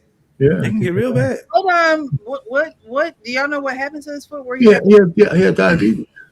Oh Lord, diabetes. Talking about that. So listen, I hear you. It's a sad situation all the way around. Yeah. His son kind of made it worse. He didn't make it better. But I do agree that I say she's alone, but whatever, she's probably got 24-hour care. Mm-hmm. There's probably somebody in the house with her to make sure she gets everything she needs wherever she's at. And so that's it. Yeah. You hate to see it, because they built something great together. From the ground up. Yeah. Very intentional about it. And now very intentional about separating. And the other thing is this, if she didn't want to leave, I would put something on, if that was true what Lonzo said. Because like you said, the house is big enough. I mean, even if as my man, the father, right? Now listen, okay, you don't want to hang out with me no more. Here's the corner of the house. Here's my corner of the house and shit. We don't have to be there, but let's not make it public that we splitting up. right? I mean, and he could have said all of that. That's what I'm saying. Like, so I wouldn't let her go out. What his son did was just terrible, man. Because he could have, and she could have been just like, get off my back. You know what I'm saying? And he could have been like, well, forget it. I'm not even about to. You get somebody else to help. You know, it's just certain stuff they be saying. I agree with you. Like she said, I no longer want you to be my physical therapist. Yeah. Tired of hearing your damn voice. You out here. I'm tired of you peg leg bass. You peg leg bass now. Right. I hear that dang old thing hit the floor every time you walking. I don't want none of this. You're the pirate of the Caribbean, which is, you know what I'm saying? And you tell me what to do. I gotta walk a peg leg pirate. I'm not right. You know, you're horrible. All you need is a parrot. I'm tired of this. I want out. Can't take it no more. I was trying to find a video of him and his supposedly new love interest. They have a video already? And even the way that he was with her, like, I told you to get a spoon. Why did you get a spoon? You know what you look like? Nah, Precious, you taking it out of context. I've seen that video. What it let me know what it was and what it is, because I mean, talk to her like that. It's just a spoon. Like, I guess you done cook some chili and cornbread. Like, let's have a good moment. Get the tea out. But to speak to her like that over a spoon, and then she not moving fast enough, like, sir, you have one foot. Like, I'm sure, just like said, them words was probably flying back and forth, and both of them was like, you know what? It's probably best you stay here, and I because now we got things on each other that we can just keep going back and forth. He probably was like, with your droopy side of your face, like, you know, things can get real. He wasn't doing that. Come on, Russ. Look, that man is, I don't know. He don't think like that. Be friends with him because he don't think like that.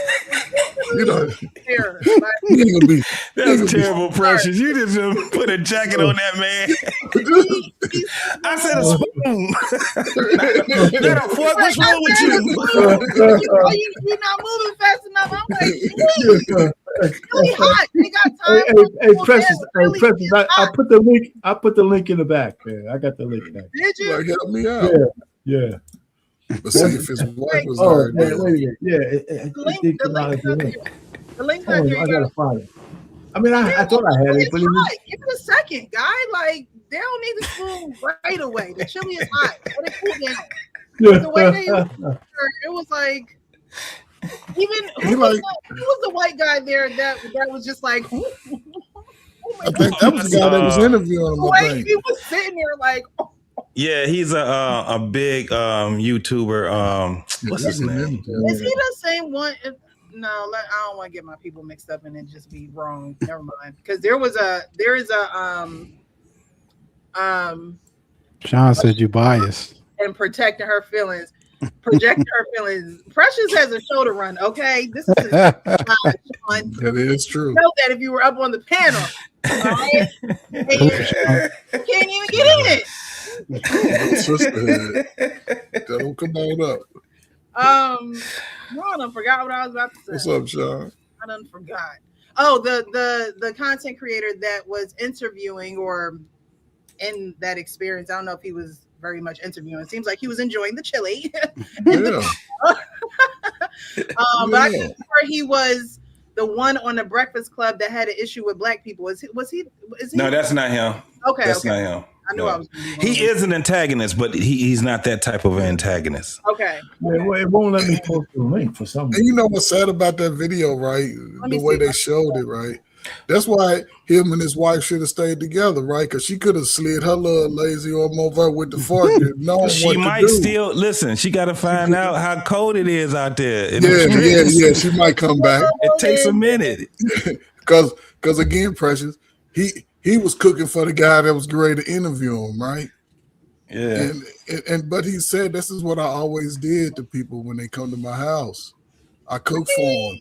That's But this look, but see, the new chick don't know the layout of the land yet. She don't know how to move. She don't know how to move around the kitchen. That kitchen, like, oh my God. But she don't know how to move around though. See, because she knew. She don't know. She should just be happy that she got a bed. Yeah. Yeah. Yeah. She can go back to that 2-bedroom apartment. Man, it can be, it can be a number of things. She has a bed. Lord. Yeah. How long had they been separated? Like an immigrant, that don't mean she was one. That's all she can get. Precious, listen, I know the sisterhood is strong, man. It don't matter. But no, you gonna get this damn spoon. You see, I'm ready to fall over with one leg. I can't even said it. Like them too. Baby's a light skin thing. He said it in the video.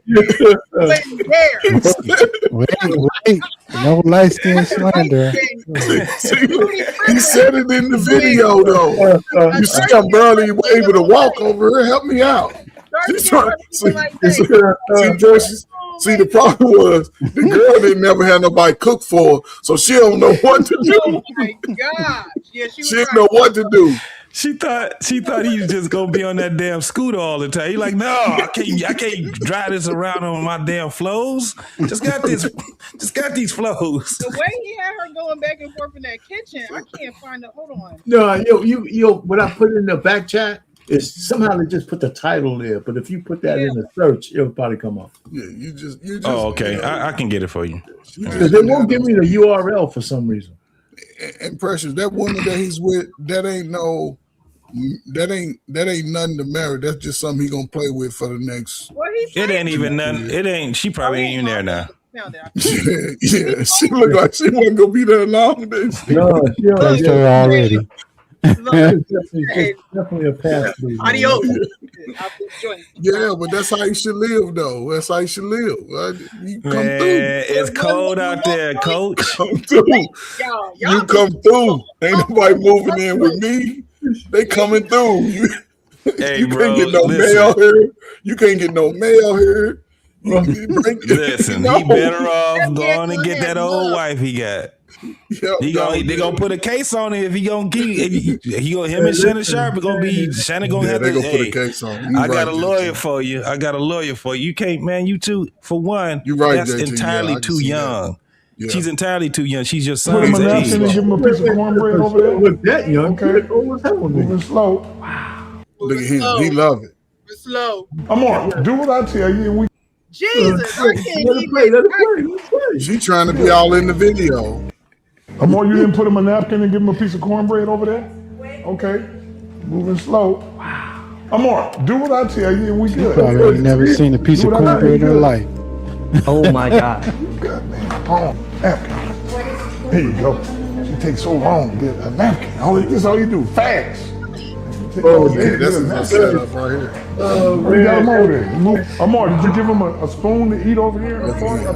He gave him that was a little crazy. Like, it's a setup, man. JT, right, bro. You right, JT. Over here. Yeah. A spoon. They're gonna put a case on him. She gonna put a case on him. Leave her alone. Because look at this is little golden hair dude. He trying to be like, oh, he's so abusive. He's not abusive. He's wasting his time. I can see if he got her. And again, she looked like she needed a place to stay, right? Because he could get comparable in-house services, right? But he said, but this dude right here, he's the setup guy. Did you not hear? Oh, Neon, that's his name. Neon. Over there? Yeah. Okay. She's just trying to be in the video. Amor, do what I tell you. He talking about why. Nigga, get you a woman. Do what I video. And we're good. You talking about wow. Look at the wow. No, nigga, you end up in here, man. Get the man a napkin. Listen, she has to be able to follow instructions. You are not here to be my wife. Exactly. You are here to be my muse. Raymond, he get more cheeks. You than don't, you. right? You are the help. You Yeah. are. I need me a CNA. Let me tell you, man. I need a certified nurse's assistant. You got to be paying your CNA up in there. He joined the passport bros and went somewhere and grabbed Angelina. Oh, now he went somewhere. No, she pulled It's up. not gonna work for him. Let me tell you something. Once you over 50, it don't work for you. You're gonna have to get somebody closer to your age. It's not gonna work. Sure. It's not gonna work. No, I mean, if you're a peg leg, baby, not. But 50-year-old It ain't guy. gonna. Listen, Personality calm ain't down. even- You can't do it like that no more. You are limited, homie. So No, only thing you got to do is go there, back to your wife, tell her she ain't going nowhere. You pack her shit back up. get them damn movers to come and tell her, I don't care what's going on. You coming back home. No, Damn that. without you. I'm not living without you, baby. You my eyes. Use my wife. Just be single, man. It's cold out here. You better leave them girls are dangerous. Be single. Don't even know. I'm gonna be single forever. He can't be single. Yeah, that's not how that go either. He needs somebody. All he need, coach, is somebody that he can watch football and basketball games with, and a caregiver. Pretty much, get the right spoon and bowl. You say you need the white school podcast? No, get the right spoon and bowl. Exactly. That's gonna be his tagline. Do what I tell you now. Do what I tell you, and you'll be all right. Man, do it like I like it. Look, that could be a reason why the wife was forced out, because she can't do it like he. No, like, he knew she couldn't do it like that, Precious. He knew. And I don't mean like just sex. I just mean like everything. Because again, your wife is your helpmate, but when your wife needs help, who becomes the helpmate? Like, you know what I mean? Like, he was doing too much in that video, man. He was doing too much. He was definitely doing too much. He had to know he was on video. Two girls problem, she can't read his mind like his wife learned to. Okay, his wife would have known. You know what? Let me get that damn spoon. I know this man gonna curse me out if I get a fork. Let me get the spoon. See, Precious. Look, they words. Had him on the table with the There's key words. The girl. He's messing with little girls. Get away from them, little simple-minded ass girl. That's crazy. Most people under 30 are simple-minded. How old is that woman that was in there? She ain't no girl. How old is she? She was in the 20s. Yeah, about late 20s. You can tell. No, yeah.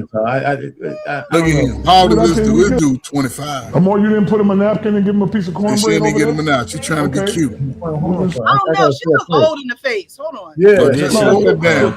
She looks sad in the face. Do what I tell you. She got a BBL. Oh my God. Okay, right there. Ooh, She look. aging like milk. She look like she look like. Yeah, she look like she used drugs. Hold up. Like she ain't never She seen the smoke sun. weed or something. She do something hard. Let me see. There you go. She takes so Trying long. to be all in the video. Oh, this is all you do. Fast. You take all day to get a napkin. Lord, Oh, Jesus Christ. powerful, okay? I see it. See, here's a picture of her on that front page, the thumbnail. And she don't look that young, man. She's definitely well Yeah, older she than got her an old 30s. face. He's 60. She probably close to 40 or something. Yeah. Yeah, so But that's still too young, man. That's not. I don't know what you guys are That's talking a about. Man. she's out of his league. He's out of her league. Yes, first of all, you don't want no old ass woman when you there. You think let's put it this way: you think a black woman at 50 years old would be listening to him telling us do some shit like that? Hell no! That's what I'm saying. Come on. But he wouldn't have to. But again, he wouldn't have to talk to a black woman like that. You done lost your damn mind. When you get your damn mind, you call me. He would have got it. That's exactly what he would have got. That's exactly what he would have got. You out of She would order. have stormed out that damn door. You out of order. That's exactly. And you better hope she still didn't have some more to say, because she coming back in that door. And let me tell you another thing. I cut your other foot off. I cut your other foot off. Yeah, shit been going off on him. Come on, man. You only got 3 more Christmases left, and you out here talking crazy to me. You got a 3. Out here limping around like a damn pirate. But She would have went off on him. No, but the sister. You want your spoon? Here. Yeah, go get it. Get it. Nah, but see, Fetch y'all it, wrong dog. because the one thing a sister would have did, which I would appreciate it, she'd have been talking all that shit while she was getting your ass a napkin. Oh, man. She'd have got the napkin. Yeah, she would have got the napkin. She would have got the spoon. Yeah, but you're right. She would have had it together already. She'd have been like, I think y'all right. She has, and especially if she was in her 40s or something like that, her hospitality would have been a lot better. So it would have been more, he wouldn't have been doing nothing. Wait, move out the way, boy. Right, I'm cooking, I'm doing everything. I'm tired of hearing that damn peg leg keep hitting the damn. Keep hitting the refrigerator and shit.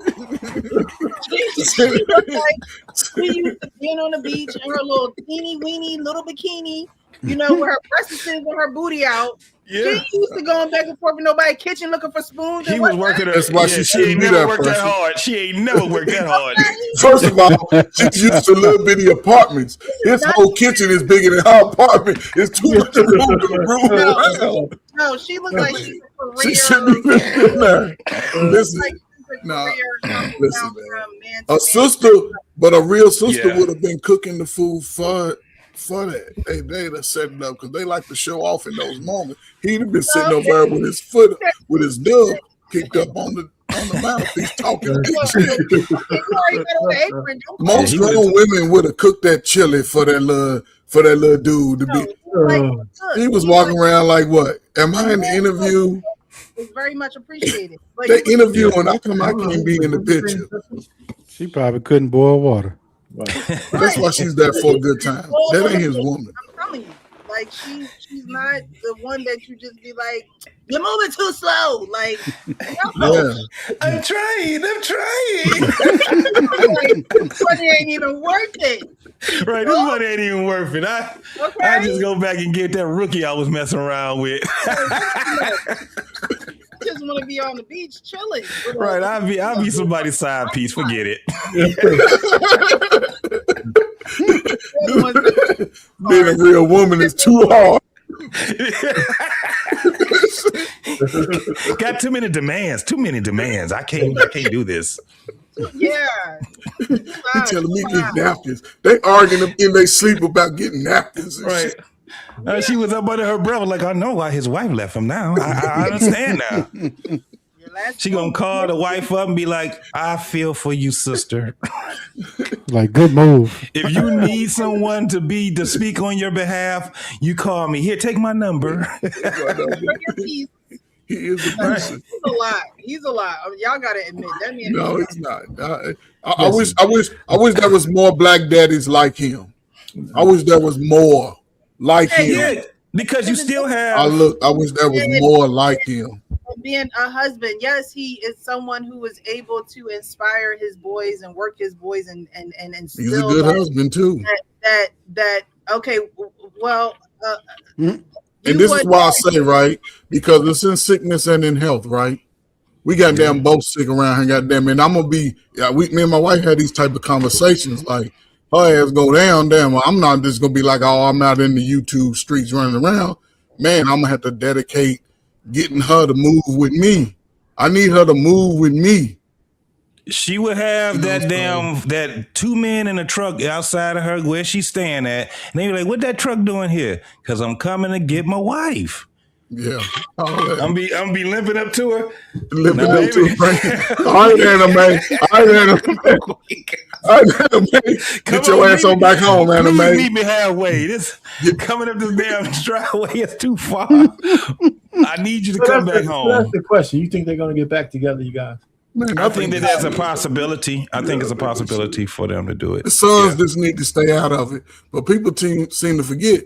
Remember, with that little tennis shoe brand, they fell out. He fell out with his pops. You see what I'm saying? So they could be a role on why he spoke out or what, because you haven't heard anything from the other two brothers. Them little beige ass niggas, they don't matter when it come down to him and his wife. Forsake all others. That means kids too, goddammit. Yeah, forsake all that shit. Like my father told me, he told me That's my wife.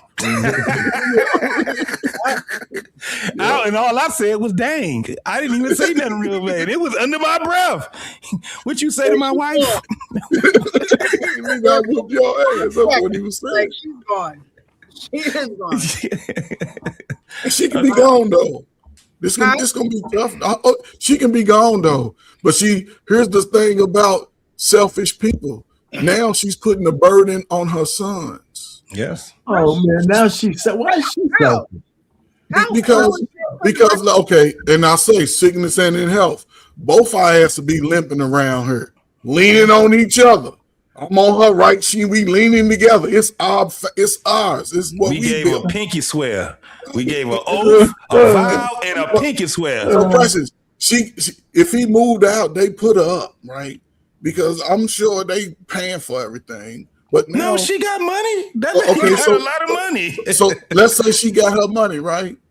But their responsibility now is going to be making her a priority when she could be with her old ass husband cussing his old bald ass out. They will make her a priority, period. That's their mother. Period. Yeah, but they gotta live their own lives though. Mother comes second when you find a wife. They don't have mama to go be 24/7, man. Yeah, they don't have when they find a wife, mama gotta be second because that's his wife, not his mama. And what year you talking about? What era you talking about? You're right. Everybody just out here munching and hunching. They munching first instead of hunching. See, you don't have to ever categorize your mama or categorize your wife. It's already there. It's just the things that people don't understand. That shit is organic, bro. Yeah. You ain't never got to do that. My mama is my mama. Yes. Would you say your mama? Would you say me? Don't you ever ask me a question like that again. Now, since you asked that question, my mama. I would be offended if somebody would even ask that. My mother is my mother. That is, you know what I'm saying? She's responsible for me being on this earth. So the thing I have to deal with is a double-edged sword there. It's not a double-edged sword. No, it's not a double-edged sword. I think I would have a different listen, if I was married and I had to come up with that, I'm choosing my wife. See? So this is the thing. Choosing her for what though? What circumstance? You set the scenario, right? No. What circumstance are you saying you choosing? I thought you was talking about your wife and your mom. So this is not it's not a mother or a wife. I said I got both. My mother is my mother and my wife is my wife. Yeah, okay. This ain't got nothing to do about who's gonna be sitting in the front fucking seat. That's not how this goes. I didn't say that, but I'm saying, didn't you just say that you're gonna say I'm gonna choose my mother from who? No, I said if I was asked that question. Well, who asked you the question? My wife. Oh, I said, okay, so that's what I'm saying. I would choose my wife. Yeah. No, I wouldn't. If she asked me that fucking question, no, I won't. Think about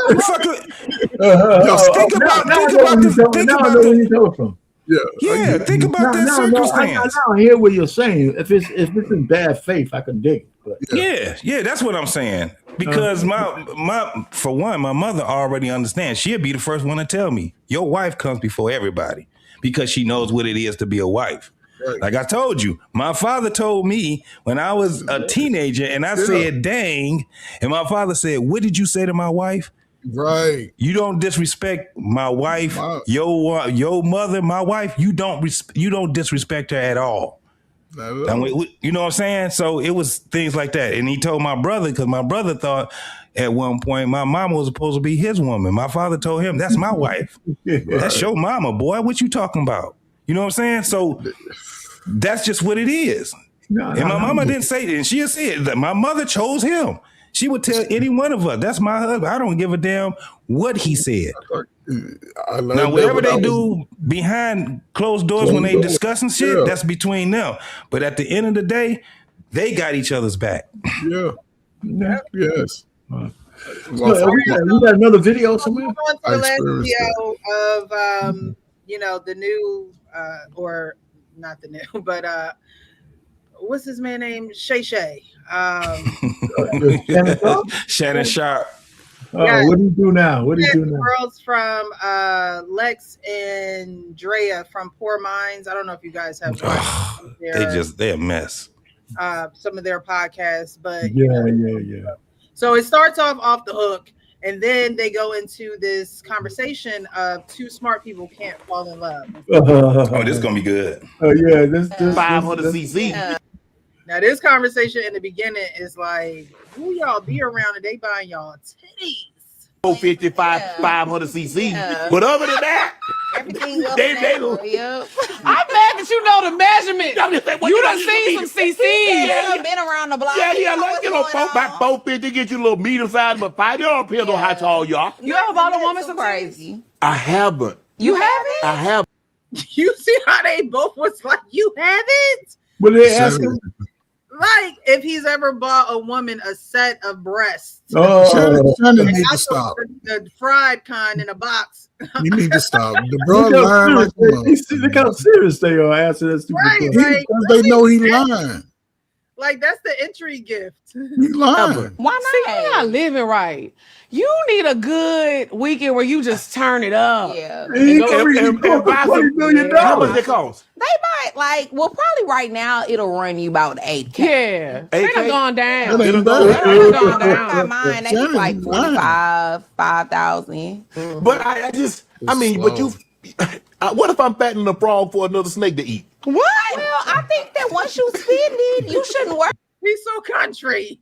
Everybody, That is a country thing. And it's a good time, and you don't know what you're gonna get in return. I'm gonna get something in return, but if we break up and then somebody else fondle them. Yeah, that's the risk you take. No, I'm worried about. I'm worried about the wrong thing. You worried about the wrong thing. Okay. I'm going about it all backwards. You going about it backwards. That's about falling exactly in how to play love. the I game. fall in love 6 times a year.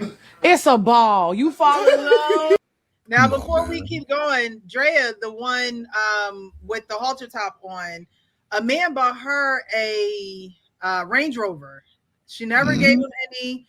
He bought her a Range Rover, paid for it outright, and they had this conversation. Maybe we'll go over that next week. But they had a conversation of, well, he bought it for me, and even if I didn't do anything or didn't like him like that, I'm still gonna receive the gift. So I'm just trying to give you the perspective of the girls that are sitting on this couch right now. Right. And you be like, this is my husband, this is my woman, and y'all just live in bliss for 48 hours. But you do realize 2 smart people can't fall in love. I agree. One of them have to be an idiot. You got to be an idiot to fall in love. That's me. I agree. I'm ready. But what's your logic behind saying that? What?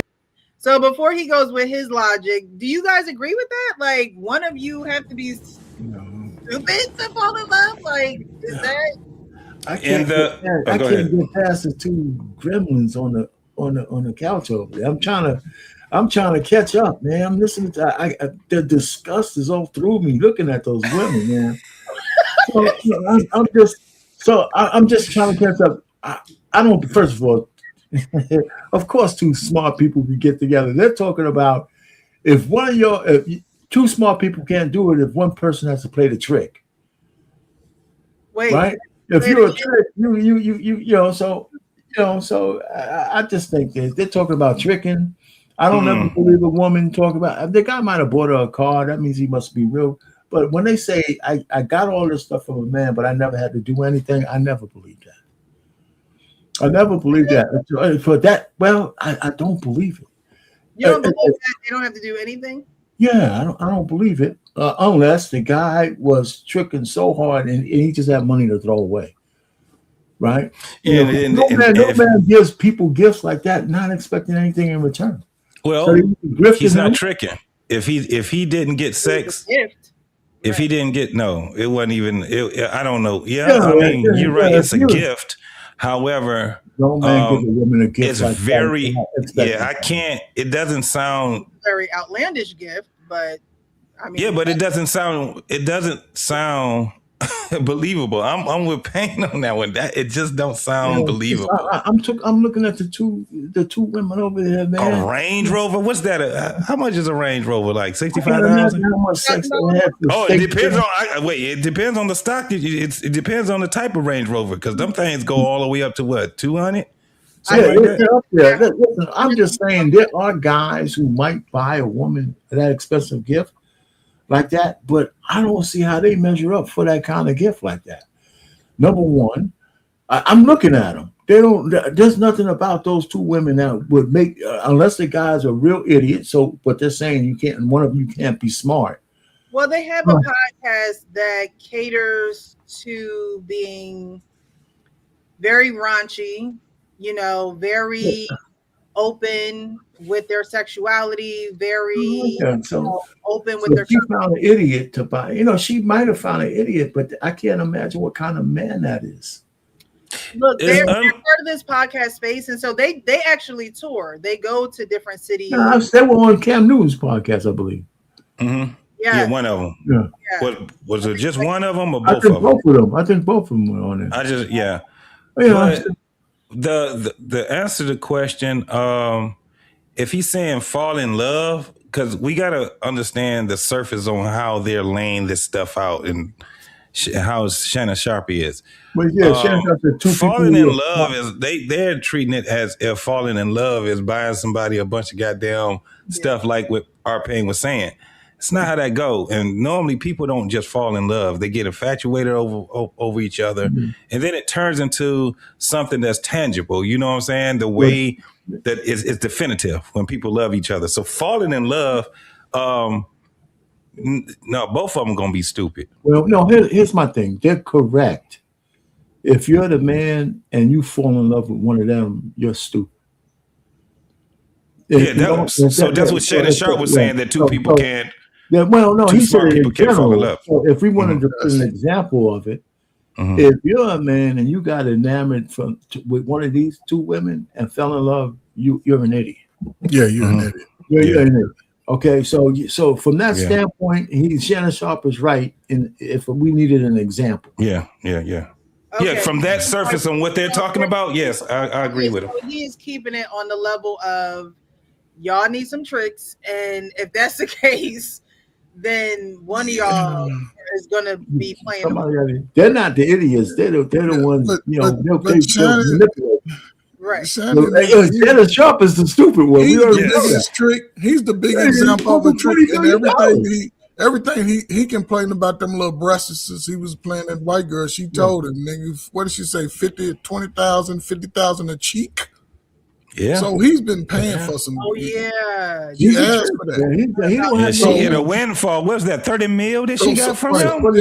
Yeah. So she was probably getting money before what came out about him. So to say that he wouldn't pay for it, he was definitely lying. He was definitely lying. Right, I forgot about that but stuff. People be forgetting because it'd be so much precious. People be forgetting. I think he did lie because he stayed precious. He stayed. Why you always lying? Right. The reason why it was that was a tactic for people to forget, because that's why he didn't just go off of his podcast. He kept doing what he was doing. He was like, it's going to eventually roll over. But if he would have stopped, it would have bring on more people. He had to keep going too, JT. He needed the money. He needed the money. He's going harder now. He was set back, boy. Yeah, but this, but I don't know what happened. My whole power just blanked out. That's why I left. So, bro, man, just the whole statement that he made. Two smart people came together, man. What's going on? What? I know Arpane think he's smart. I know Arpane think he was an engineer type brother. That's a smart ass dude to me. Right. I stumbled across some. But you married a smart woman, though. Yeah. See, that's the thing. And so she's taking me for everything we got. Well, she should. That means she learned quickly. She learned quickly, and she learned from the best. So she learned from you. Right? But you're right. It's a dumb statement. Yeah, right. It's a dumb statement, but in the context of the conversation that they have, I can understand where he's coming from. The person who falls in love in the situation that they're talking about is the guy who's going to lose. Yeah. A guy don't fall in love with his money. That's ass backwards. And if a woman's dry begging for personal, not just personal gain, but what is that what's it called? What this called? This little superficial gain. when it comes to placating to the uglies of society, put on your makeup and your fresh fake clothes and try to shine your little fake diamonds. That's BS to me. I never really been caught up into it. Having money wasn't my problem young. I just wasted a lot of it, But it's just if that's what a woman's putting in front of me to say in order to be with me, I would gladly walk away from those type, because I've met some of the most beautiful women that never mention money, but the way that they present themselves to you, you want to definitely spend a little bit on her. But yeah, if a pimp marry, he would be considered stupid. He would be. Especially he marry his bottom chick, his bottom bitch. Yeah, he marry any of them. Anybody. I mean, that's who you would probably pick, of course. I mean, listen, but she been all I'm just trying to say is, like I said before last week, you got to recognize that some women ain't for everybody. Facts. And you could get caught up in that. If they look at you, you look at them, and they say, well, this guy's he's the kind of sucker we could put on a string.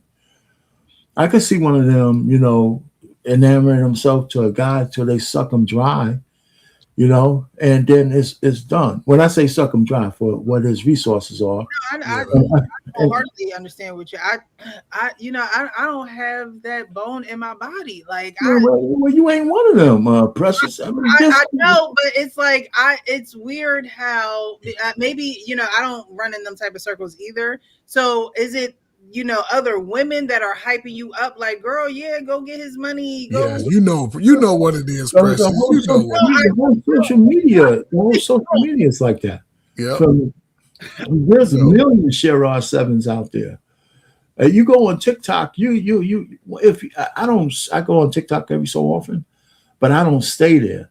But if you just go and scroll through some of the women, put some titles in there, I mean, you get sick to the stomach with a lot of these women think about men, and it's crazy. It's absolutely, and in reverse doesn't happen on TikTok, because men get kicked off of TikTok for saying anything like manosphere stuff, really, any hardcore stuff.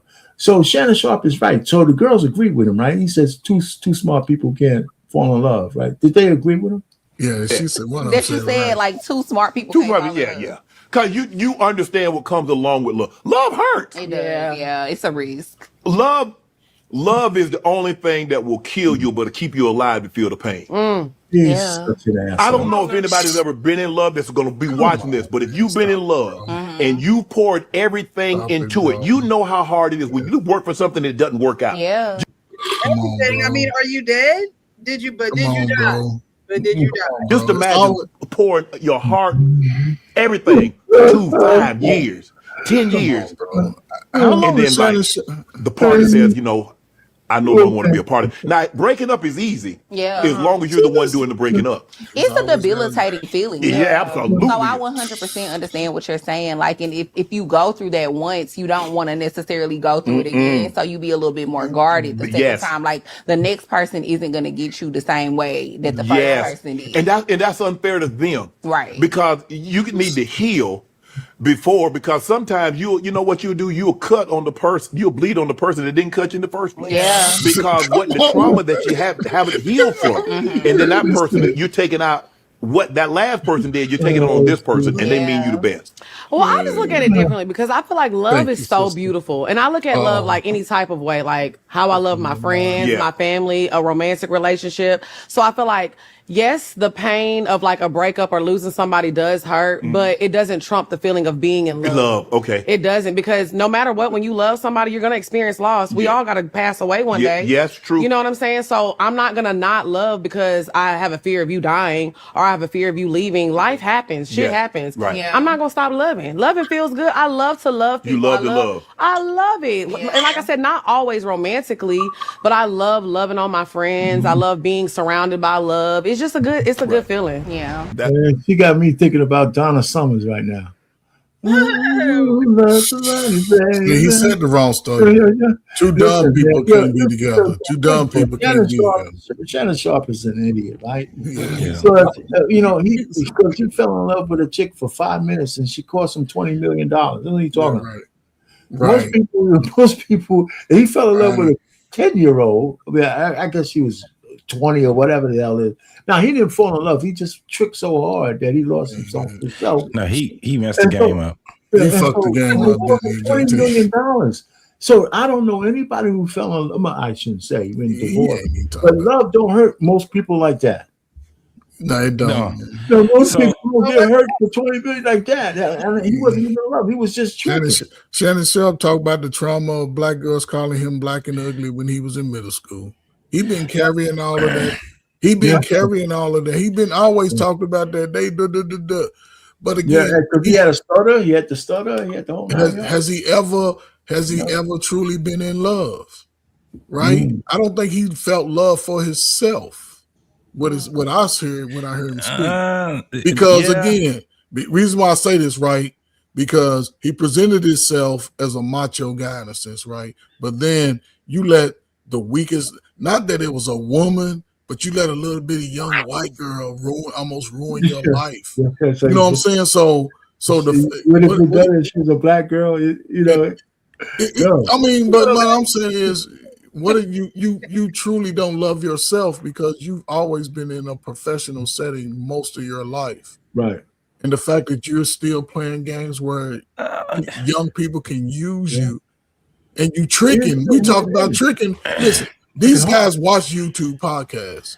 Right. They talking about simping every up and down the East Coast, West Coast, South Coast, right? And the fact that you're doing exactly what everybody. It just doesn't make sense.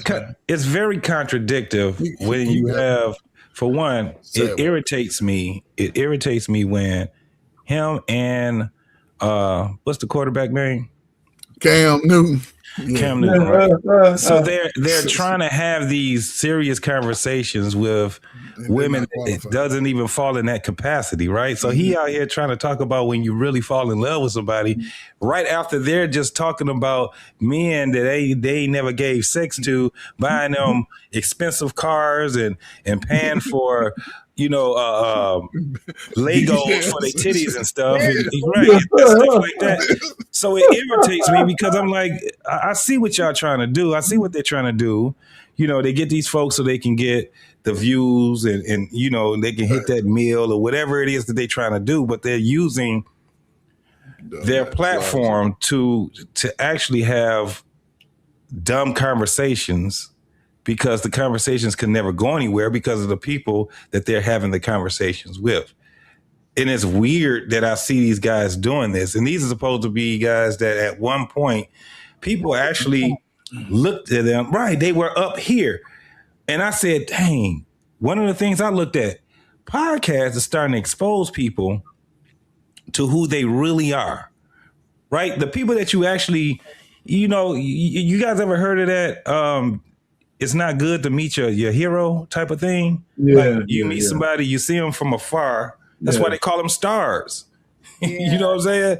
But once they start coming down here and they start being in the mix with the rest of the people, we start to see who they are, and now the respect is just not there. It's like the weaknesses are exposed. They will disappoint you. I mean, I have to say, Shannon Sharpe is a strange bird. Because half the stuff we say, based on what we know about him, you really can't take him seriously at all. You really can't, especially when it comes to relationships. I mean, how do you get over? And just one chick that took the $20 million is not the end of it. Fact. Yeah.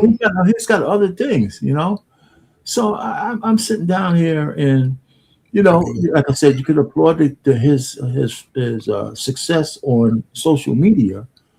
And these two women are a good interview based on the kind of people who want to hear this kind of stuff.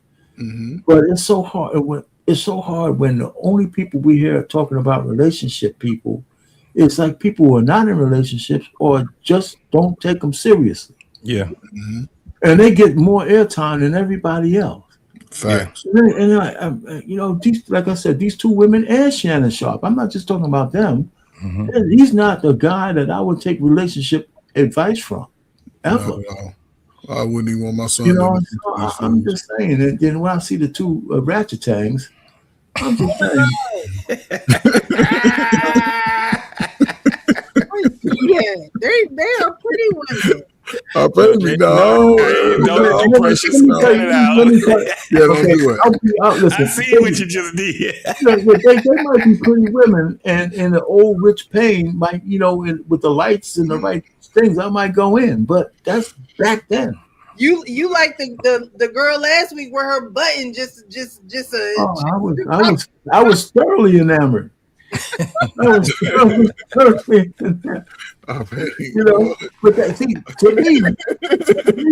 that's more sexy than them being out. By the way, you're gonna keep our being married forever. I've been married for a long time. You're gonna stay married to the end. So they do not need our pain out here in these streets. Man, listen. Look, Ray, you're gonna be hard on. He gonna mess the church's money up. Pain will mess the church's money all up.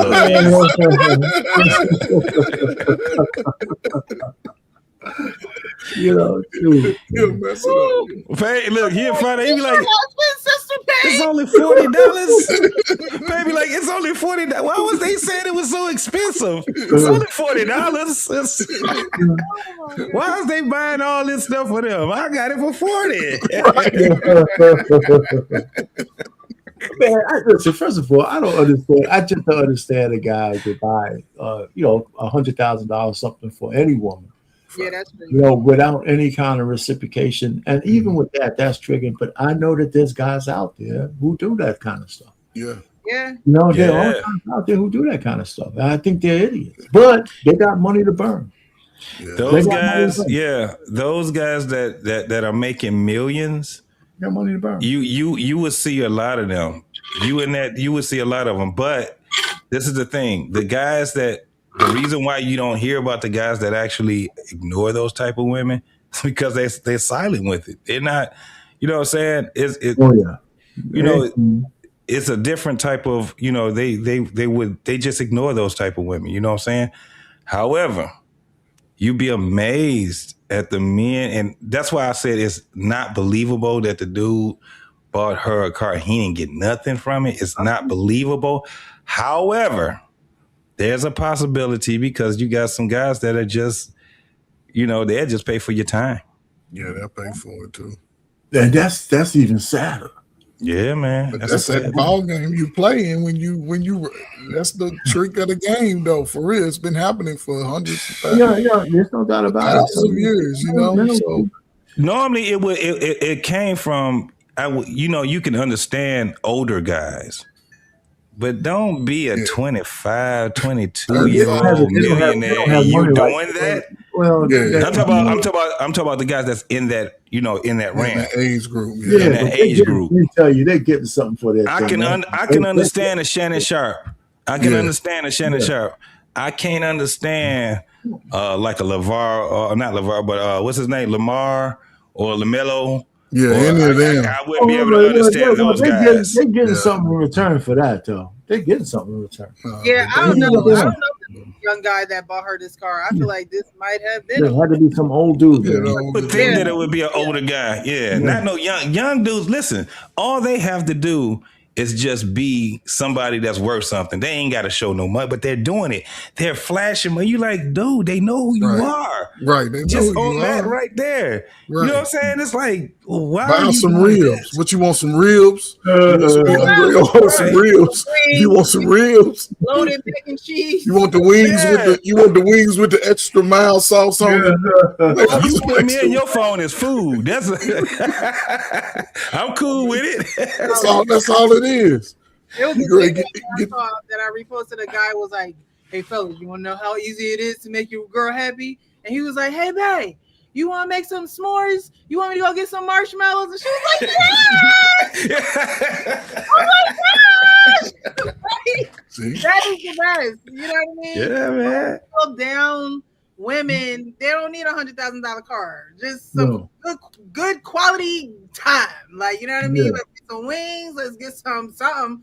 It don't have to be this grandiose, type of situation to say for what? For you to say that a man bought you because she traded it in and got another one, and now supposedly she's on her third one. You know what I mean? So you're gonna need a car. Like, why speak on it if there really it really does make it look like tricking when you speak about it the way that you speak about it. Yeah. Again, I couldn't do it. And just nobody got to know who got you that car. You just cars and a new car. But cars and houses that's crazy. This is my thing though, Precious. All I'm thinking about, I ain't even thinking about the damn car. I'm thinking about, what if this girl get into a damn accident? She's liable. I mean, she needed. Do she got insurance? If she couldn't afford to get the car, she may not be able to afford to get the insurance on that damn car. I think it wouldn't count for her unless the car was in her name, but that's for sure. Yeah, I mean, they do this, and this is why you have so many guys that's having money problems afterwards, right? They done bought cars and walked away from them. They done, you know what I'm saying? They do stuff and not even understanding, No, you're right, JT, but the guys who money will run out like that, they ain't giving a woman a car if they ain't getting nothing in return. A guy who could give a woman a car and don't ask for nothing in return got money to burn. Yeah, until they don't. These be basketball players and rappers, and that shit don't last long. Once your damn rap career is over with in 2 weeks, the money ain't the same. Most of those guys ain't giving women money without asking for something in return. I mean, that's a big deal. The man who's just giving shit to a woman and not expecting something in return is the basketball players are getting theirs, man. They're spending money. You don't think they? Man, I don't know. These girls are out here. They're passing the same girls around each other in the circle. How many basketball players we know gave a baby to a guy when another basketball player gave her a baby first, or a football player? They're passing them around. Maybe be a millionaire. Yeah, I mean, the women are making a life. Like Drea Michelle, for example, spaced her whole career on having a baby by guys 20 years apart. So when her child support ran out on one, she got another baby coming, and her child support is on another one.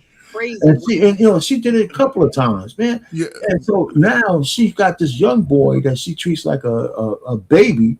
He's going to be paying her money all the way till she's 60-something years old. Yeah, right. Most guys ain't moving like that. Most guys ain't in that situation. I think Bernice Bowgirls is doing the same thing. There's very few though. Yeah. There's enough of them. The guys, the entertainers and the rappers and all of them, they're passing the same women around, and them women are cashing checks. And then we seeing how that happens though. When they get older, the money ain't the same. Yeah, and now they are here filing for damn motions I'm not disagreeing to get with that. A modification in child support. Yeah, I'm not disagreeing with that, but I'm just saying those guys went for the goodies though. It's not like they didn't just give it to these women. Yeah, but man, listen. I see a big difference. I see a big difference. Yeah, but this is why I said that you would think it would be older guys because they're probably a little more stable when it comes down to it. They know what they're doing. But when you have these young cats, especially if they just got into some money like that, you know what I'm saying? Think about this. When they was in to these women without getting something in return. That's the point. That's why they getting some box and a baby out of it. They getting a son that they gotta pay for. That's the point I'm making. She said she got this out of the guy and she didn't have to do anything. She probably gave him some coochie. I mean, she could give up some coochie like that ain't nothing. She could be lying, but she said she didn't even have to do that. But yeah, of course they. So that's why I said it's not believable that part, but still, coochie ain't. It's like the market has plummeted. They thought that shit plummeted. Shit value. The value is zero. You're right. Yeah, but we keep saying that. $40. We keep saying that. But there's women still, making a bag off of dudes, man. Right, and at the same time of making a bag off those dudes, they putting cases on these cats too. Yeah. If it's not a child support case, it's a DV case. If it's not a DV case, it's a damn sexual harassment case. They're still paying premium dollars for that, because the chicks that doing it for 40 in the front and 20 in the back are not the same chicks we're talking about. They're absolutely the same chicks. They say the same chicks. They're the same chicks. Let me tell you why I say that. Let me tell you why I say that. Let me tell you why I say that. Chris Brown ain't got to pay a chick to do shit. In fact, they're paying him. And I'm not just saying Chris Brown, the person. There's a lot of Chris Browns that's in there. They may not be making the millions and millions of dollars of him, but women like how they look. They like how they're structured. And they deal with these guys, and they got money. They probably just ain't got the Chris Brown money, but these dudes is not paying these girls shit. Nope. They're not paying them. Then you got the other set of dudes that are paying them. These girls are out here. They're being, if you got a target, a dunce target on your back, they know who to play like that. But there's other guys that ain't paying that shit. Well, that's why I'm saying that. Oh, go ahead. No, I'm with you on the guys who ain't paying that stuff. They're not going to be the guys who give away gifts for nothing. And normally those guys that's doing that will be not the basketball players, but the basketball player coaches, the referees. These are the people that's the commentators. What's that one dude, Skip? Wasn't Skip doing that shit, Pan? And he was a trick. You got it. So we understand why those dudes do it, because they're older and they know them. That's what it is. But when you got cats that's out here that's in the game, they ain't even got to be a star player. All they got to do is be on the team. Yep. Yeah, red shirt. No, I'm not arguing that. That's not my argument. I don't disagree with you. I'm just saying there's guys who could get it for free, and there's guys who and there's tricks who are making sure if they pay anything, they want something in return. But yeah, those are tricks, right? Because these guys are coming. A lot of guys are tricking, man. But not a lot of guys are tricking. Most guys are tricking, man. I believe we all have quality chicks. I believe we all. They're not quality, but for the best looking. I don't think most guys are tricking, right? I think most guys are paying very minimum because they already. They're paying anything as a trick. They're paying anything as a trick. I mean, but we've all done that in our paying. Hell, we've been doing that. I didn't say I didn't. No, what I'm saying is, okay. So since we know that'll be eventually part of the play, I just sort of dismissed that, right? But guys that put themselves in positions where they got to pay all this hundreds of thousands, these guys are talking around each other, man. I got something for you. They're supposed to be passing around. Adrian Broner and Dean the Great. Let me tell you, Adrian Broner and Dean the Great, they ain't paying nothing. They be having a house full of goddamn girls in there, and they ain't paying neither one. No, he ain't going out bad now. He ain't going out bad now. If you following him. Well, he just got a little bit of money that he's going to. No. That's not what I'm talking about. I ain't talking about that. He got a lot of money now. But what I'm saying is this: he's not even. They're not even streaming doing that. He's getting ready. He's trying to get ready to box again. So they're in the camp. They're in the camp. But if you just follow them, they're in the camp. All the boxers, Zab Judah. They're in there with what's the little short tank. All the greats. They came and surrounded these guys. Got them in the camp. I think it's for 2 months or something like that. Because they both. So, but what I'm saying is this: when he started streaming, you can see it. They be having 20 and 30 girls in there. They ain't paying them nothing. There's other dudes that's there with them. Now, this is another thing. Now, watch this. A lot of these dudes definitely ain't paying these women because guess what? They got a girl that goes and get the other girls because they just want to be around them. We just want to be around this shit. And they screwing these dudes all night, every night, and these dudes ain't paying these women not a damn dime. Adrian Broner was what, 43, 44, something like that? But Dean is young. And all those dudes that Dean hang with are young. On top of that, who else they got over there? Chris Brown. Now, I don't like Brandy little brother. He's a weirdo. He's just bad news. But they had Ray J, but they had that man though. They can't mess with Ray J for real. They got all of these. They got all of these so-called. They got all of these stars that they're hanging around. Right? It's just clout. They ain't paying these young girls nothing but the clout is their payment. Right. Yeah. So anyway, all right. So we're it's not. I'm not saying what you saying is not true. I'm just saying that it's just, I hear you. It's a lot of ways they do it. Things are true. So don't impregnate. Listen, fellas, and this is an easy play. I'm paying you right? Because what y'all saying is both true in a sense, right? Guys that know who the pass arounds are paying, they're not caring about the red flags because they chasing the booty. And they having babies. That's the worst thing I would think. That's the worst thing in the world. A young man with money could do with any woman is have a baby out of wedlock. That would take all their little money. Anthony Edwards is going to be one of the next ones. Yeah, he's going to be one of them in court when he retired, talking about, man, can we lower these payments? Filing for a modification. Yeah, getting the modification. And see, that's the problem. You know what I'm saying? That's the problem. So we'll see what the future holds with guys. But I do believe most, even people, especially since they've been getting NIL money, most young men are moving a little bit more responsible. They're not slanging it like you and me and JT in our time was slanging it. I didn't have no money to sling it. I'm just saying, man. Well, that's a big but you can see the delineation now. They changed because you got two sets in the same. You got two sets of people. Yeah. That's in the same direction. You got the ones that's really, really doing it, and then you got the ones that ain't doing it. So you can really see a big difference in it now. Yep. You know what I'm saying? So, yeah. Well, there you go. So, okay, what's going on, Precious? We're done with the videos. Look, we here for a short time. That's right. It's always good to be up here. So. It's always a pleasure hanging with you guys, learning new things, sometimes being surprised, sometimes, not agreeing. But, at the end of the day, we all still love each other, and we're going to come back next Wednesday. So, well, I can honestly say it's a pleasure talking to you, though. It's really a pleasure, man. Yeah, it's always nice to be up, man. So, wait, we doing final thoughts, or you're going to give us the final... Yeah, no, it's final thoughts. You guys do final thoughts, and then we'll get out of here. We'll start with JT, go to Coach Ferg, and then Arpan, you can end it off. Okay. Yeah, my final thought is that it's a great conversation. We basically, it's good that you have, the reason why I say that, it's a pleasure talking to you because you bring something for us to think about, to ponder on. And every time I come up here, I've had different thoughts from the last time that I had a thought on something. So that's why I say it's a definitely pleasure talking to you. And my brothers, it's always good talking to y'all, man. Yep. Most definitely. I end it with that.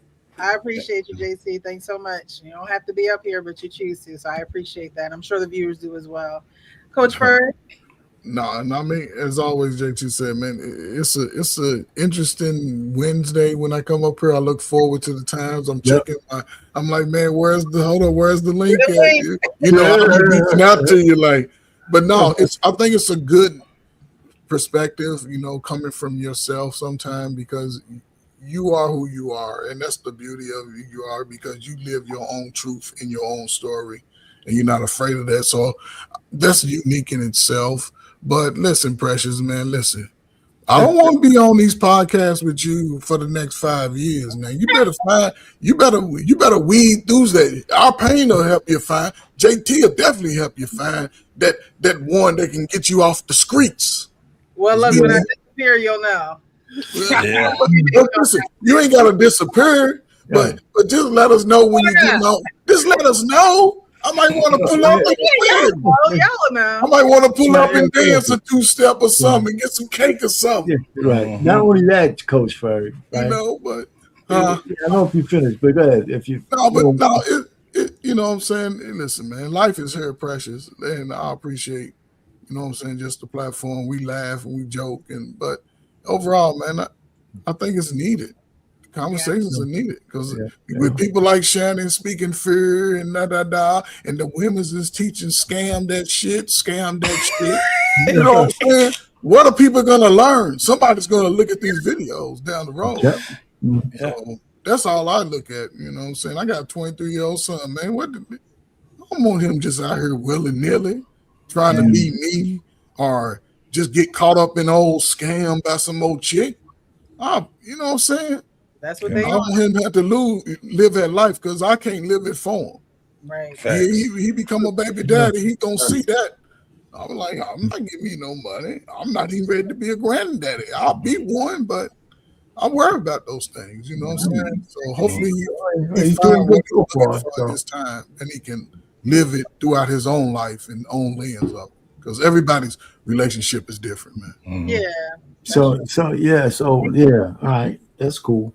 So yeah, if you do find that guy, you got to bring him to the panel so we could question his ass. Yeah.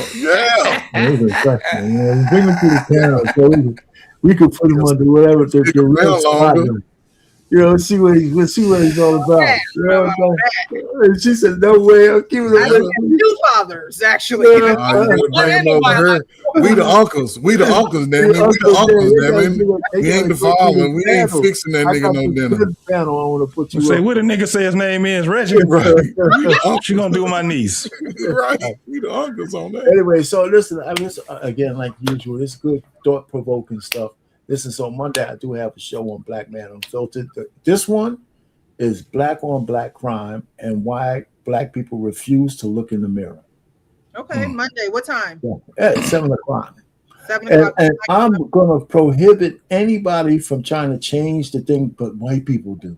But white people this. But white people. I want to know why we are so silent when we have massacres going on everywhere. Right. And nobody's saying anything. I'd like to talk about that with people and trying to keep it focused on why we give a pass for black on black crime the way we do. I'll come up there and help you keep it focused, bro. Because they be trying to take over my man, our pain show. I'm not going to have it this time. It's a tough conversation, man. It's a tough conversation. Yeah, so that's what we're going to talk about. So I'm going to see what we say about that. Now, I don't know if we're going to solve anything, but because I'm going to be calling people out too. I mean, we got a lot of people who are enemies of the community, and they're all familiar faces, but they're keeping us standing still. Yeah, we keep us standing still. Anyway, that's it. So that's it, bro. So definitely share the show so I can repost it on. Yeah, I always put it on the link. You know, if I can get BMU to put the damn thumbnail out more than 2 minutes before the goddamn show. Wow. He be driving, putting damn thumbnails with one hand. So I think that would be a good one. I do some of those kind of shows. Last week was pretty good. But anyway, we keep that's fun.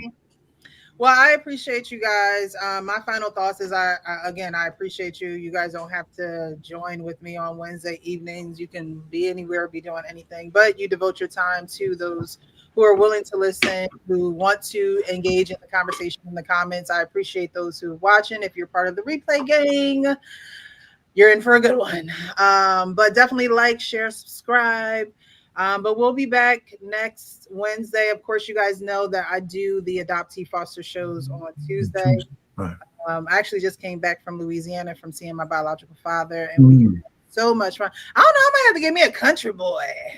I might have to get me a boy. God with his hands. Okay. Remember I said that before, Arpain. Like, guys up north, man. They for it. I'm not going. You know, I'm not going to hate on that.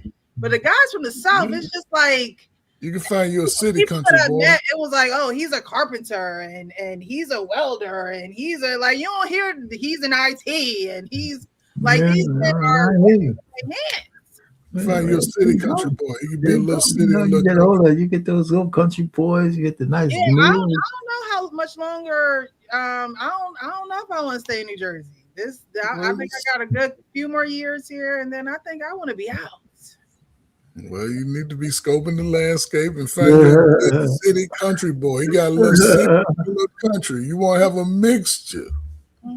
He's gonna be a lucky man. Yeah, but it's unfortunate. It's unfortunate that if you're not in the right circles, that there's not just for women, but especially for like the women of today. Some of them are actually looking for a real connection. Mm-hmm. And it's not a problem that there's a certain standard you want your guy to have, or else you already know it's not going to kind of work for you. Yeah. And so those guys exist, but a lot of those guys are hidden. They're in the house. They're not out, right? Yeah. Or they're married or all that, but they're not really just out. I don't know where you find them, but they're out there. There's guys out there. I mean, it's just guys out there. It's just like happens. Yeah, I'm not rushing it. I'm not, I'm not looking for a man to pay my bills. And like, I really, fell with somebody and that's a whole nother show. Right. I'm not looking for all that. So, it might take a little longer, but I'm okay with that. I'm cool. Yeah, I know we want final thoughts. That whole thing about women looking for men to pay their bills is crazy anyway, because it's a lie. It's a lie. I mean, you do whatever it takes, both sides, to keep a family going. It's not about who pays. Right. It's about that you both have to stand up, and that's it. But that's not how people are socializing it. But go ahead and finish the show. Yeah. That's a whole nother category. It is. That's a whole nother show. We'll cover that later down the line. But we'll definitely be back next Wednesday. You guys enjoy your last few minutes of Wednesday. It's going to be Thursday, and have a great weekend if I don't speak to you guys before then. But it's been a pleasure. You guys have a great evening. So we got out of here before 12. Look at that. All right, y'all. Yeah, take it easy. Y'all. All right now.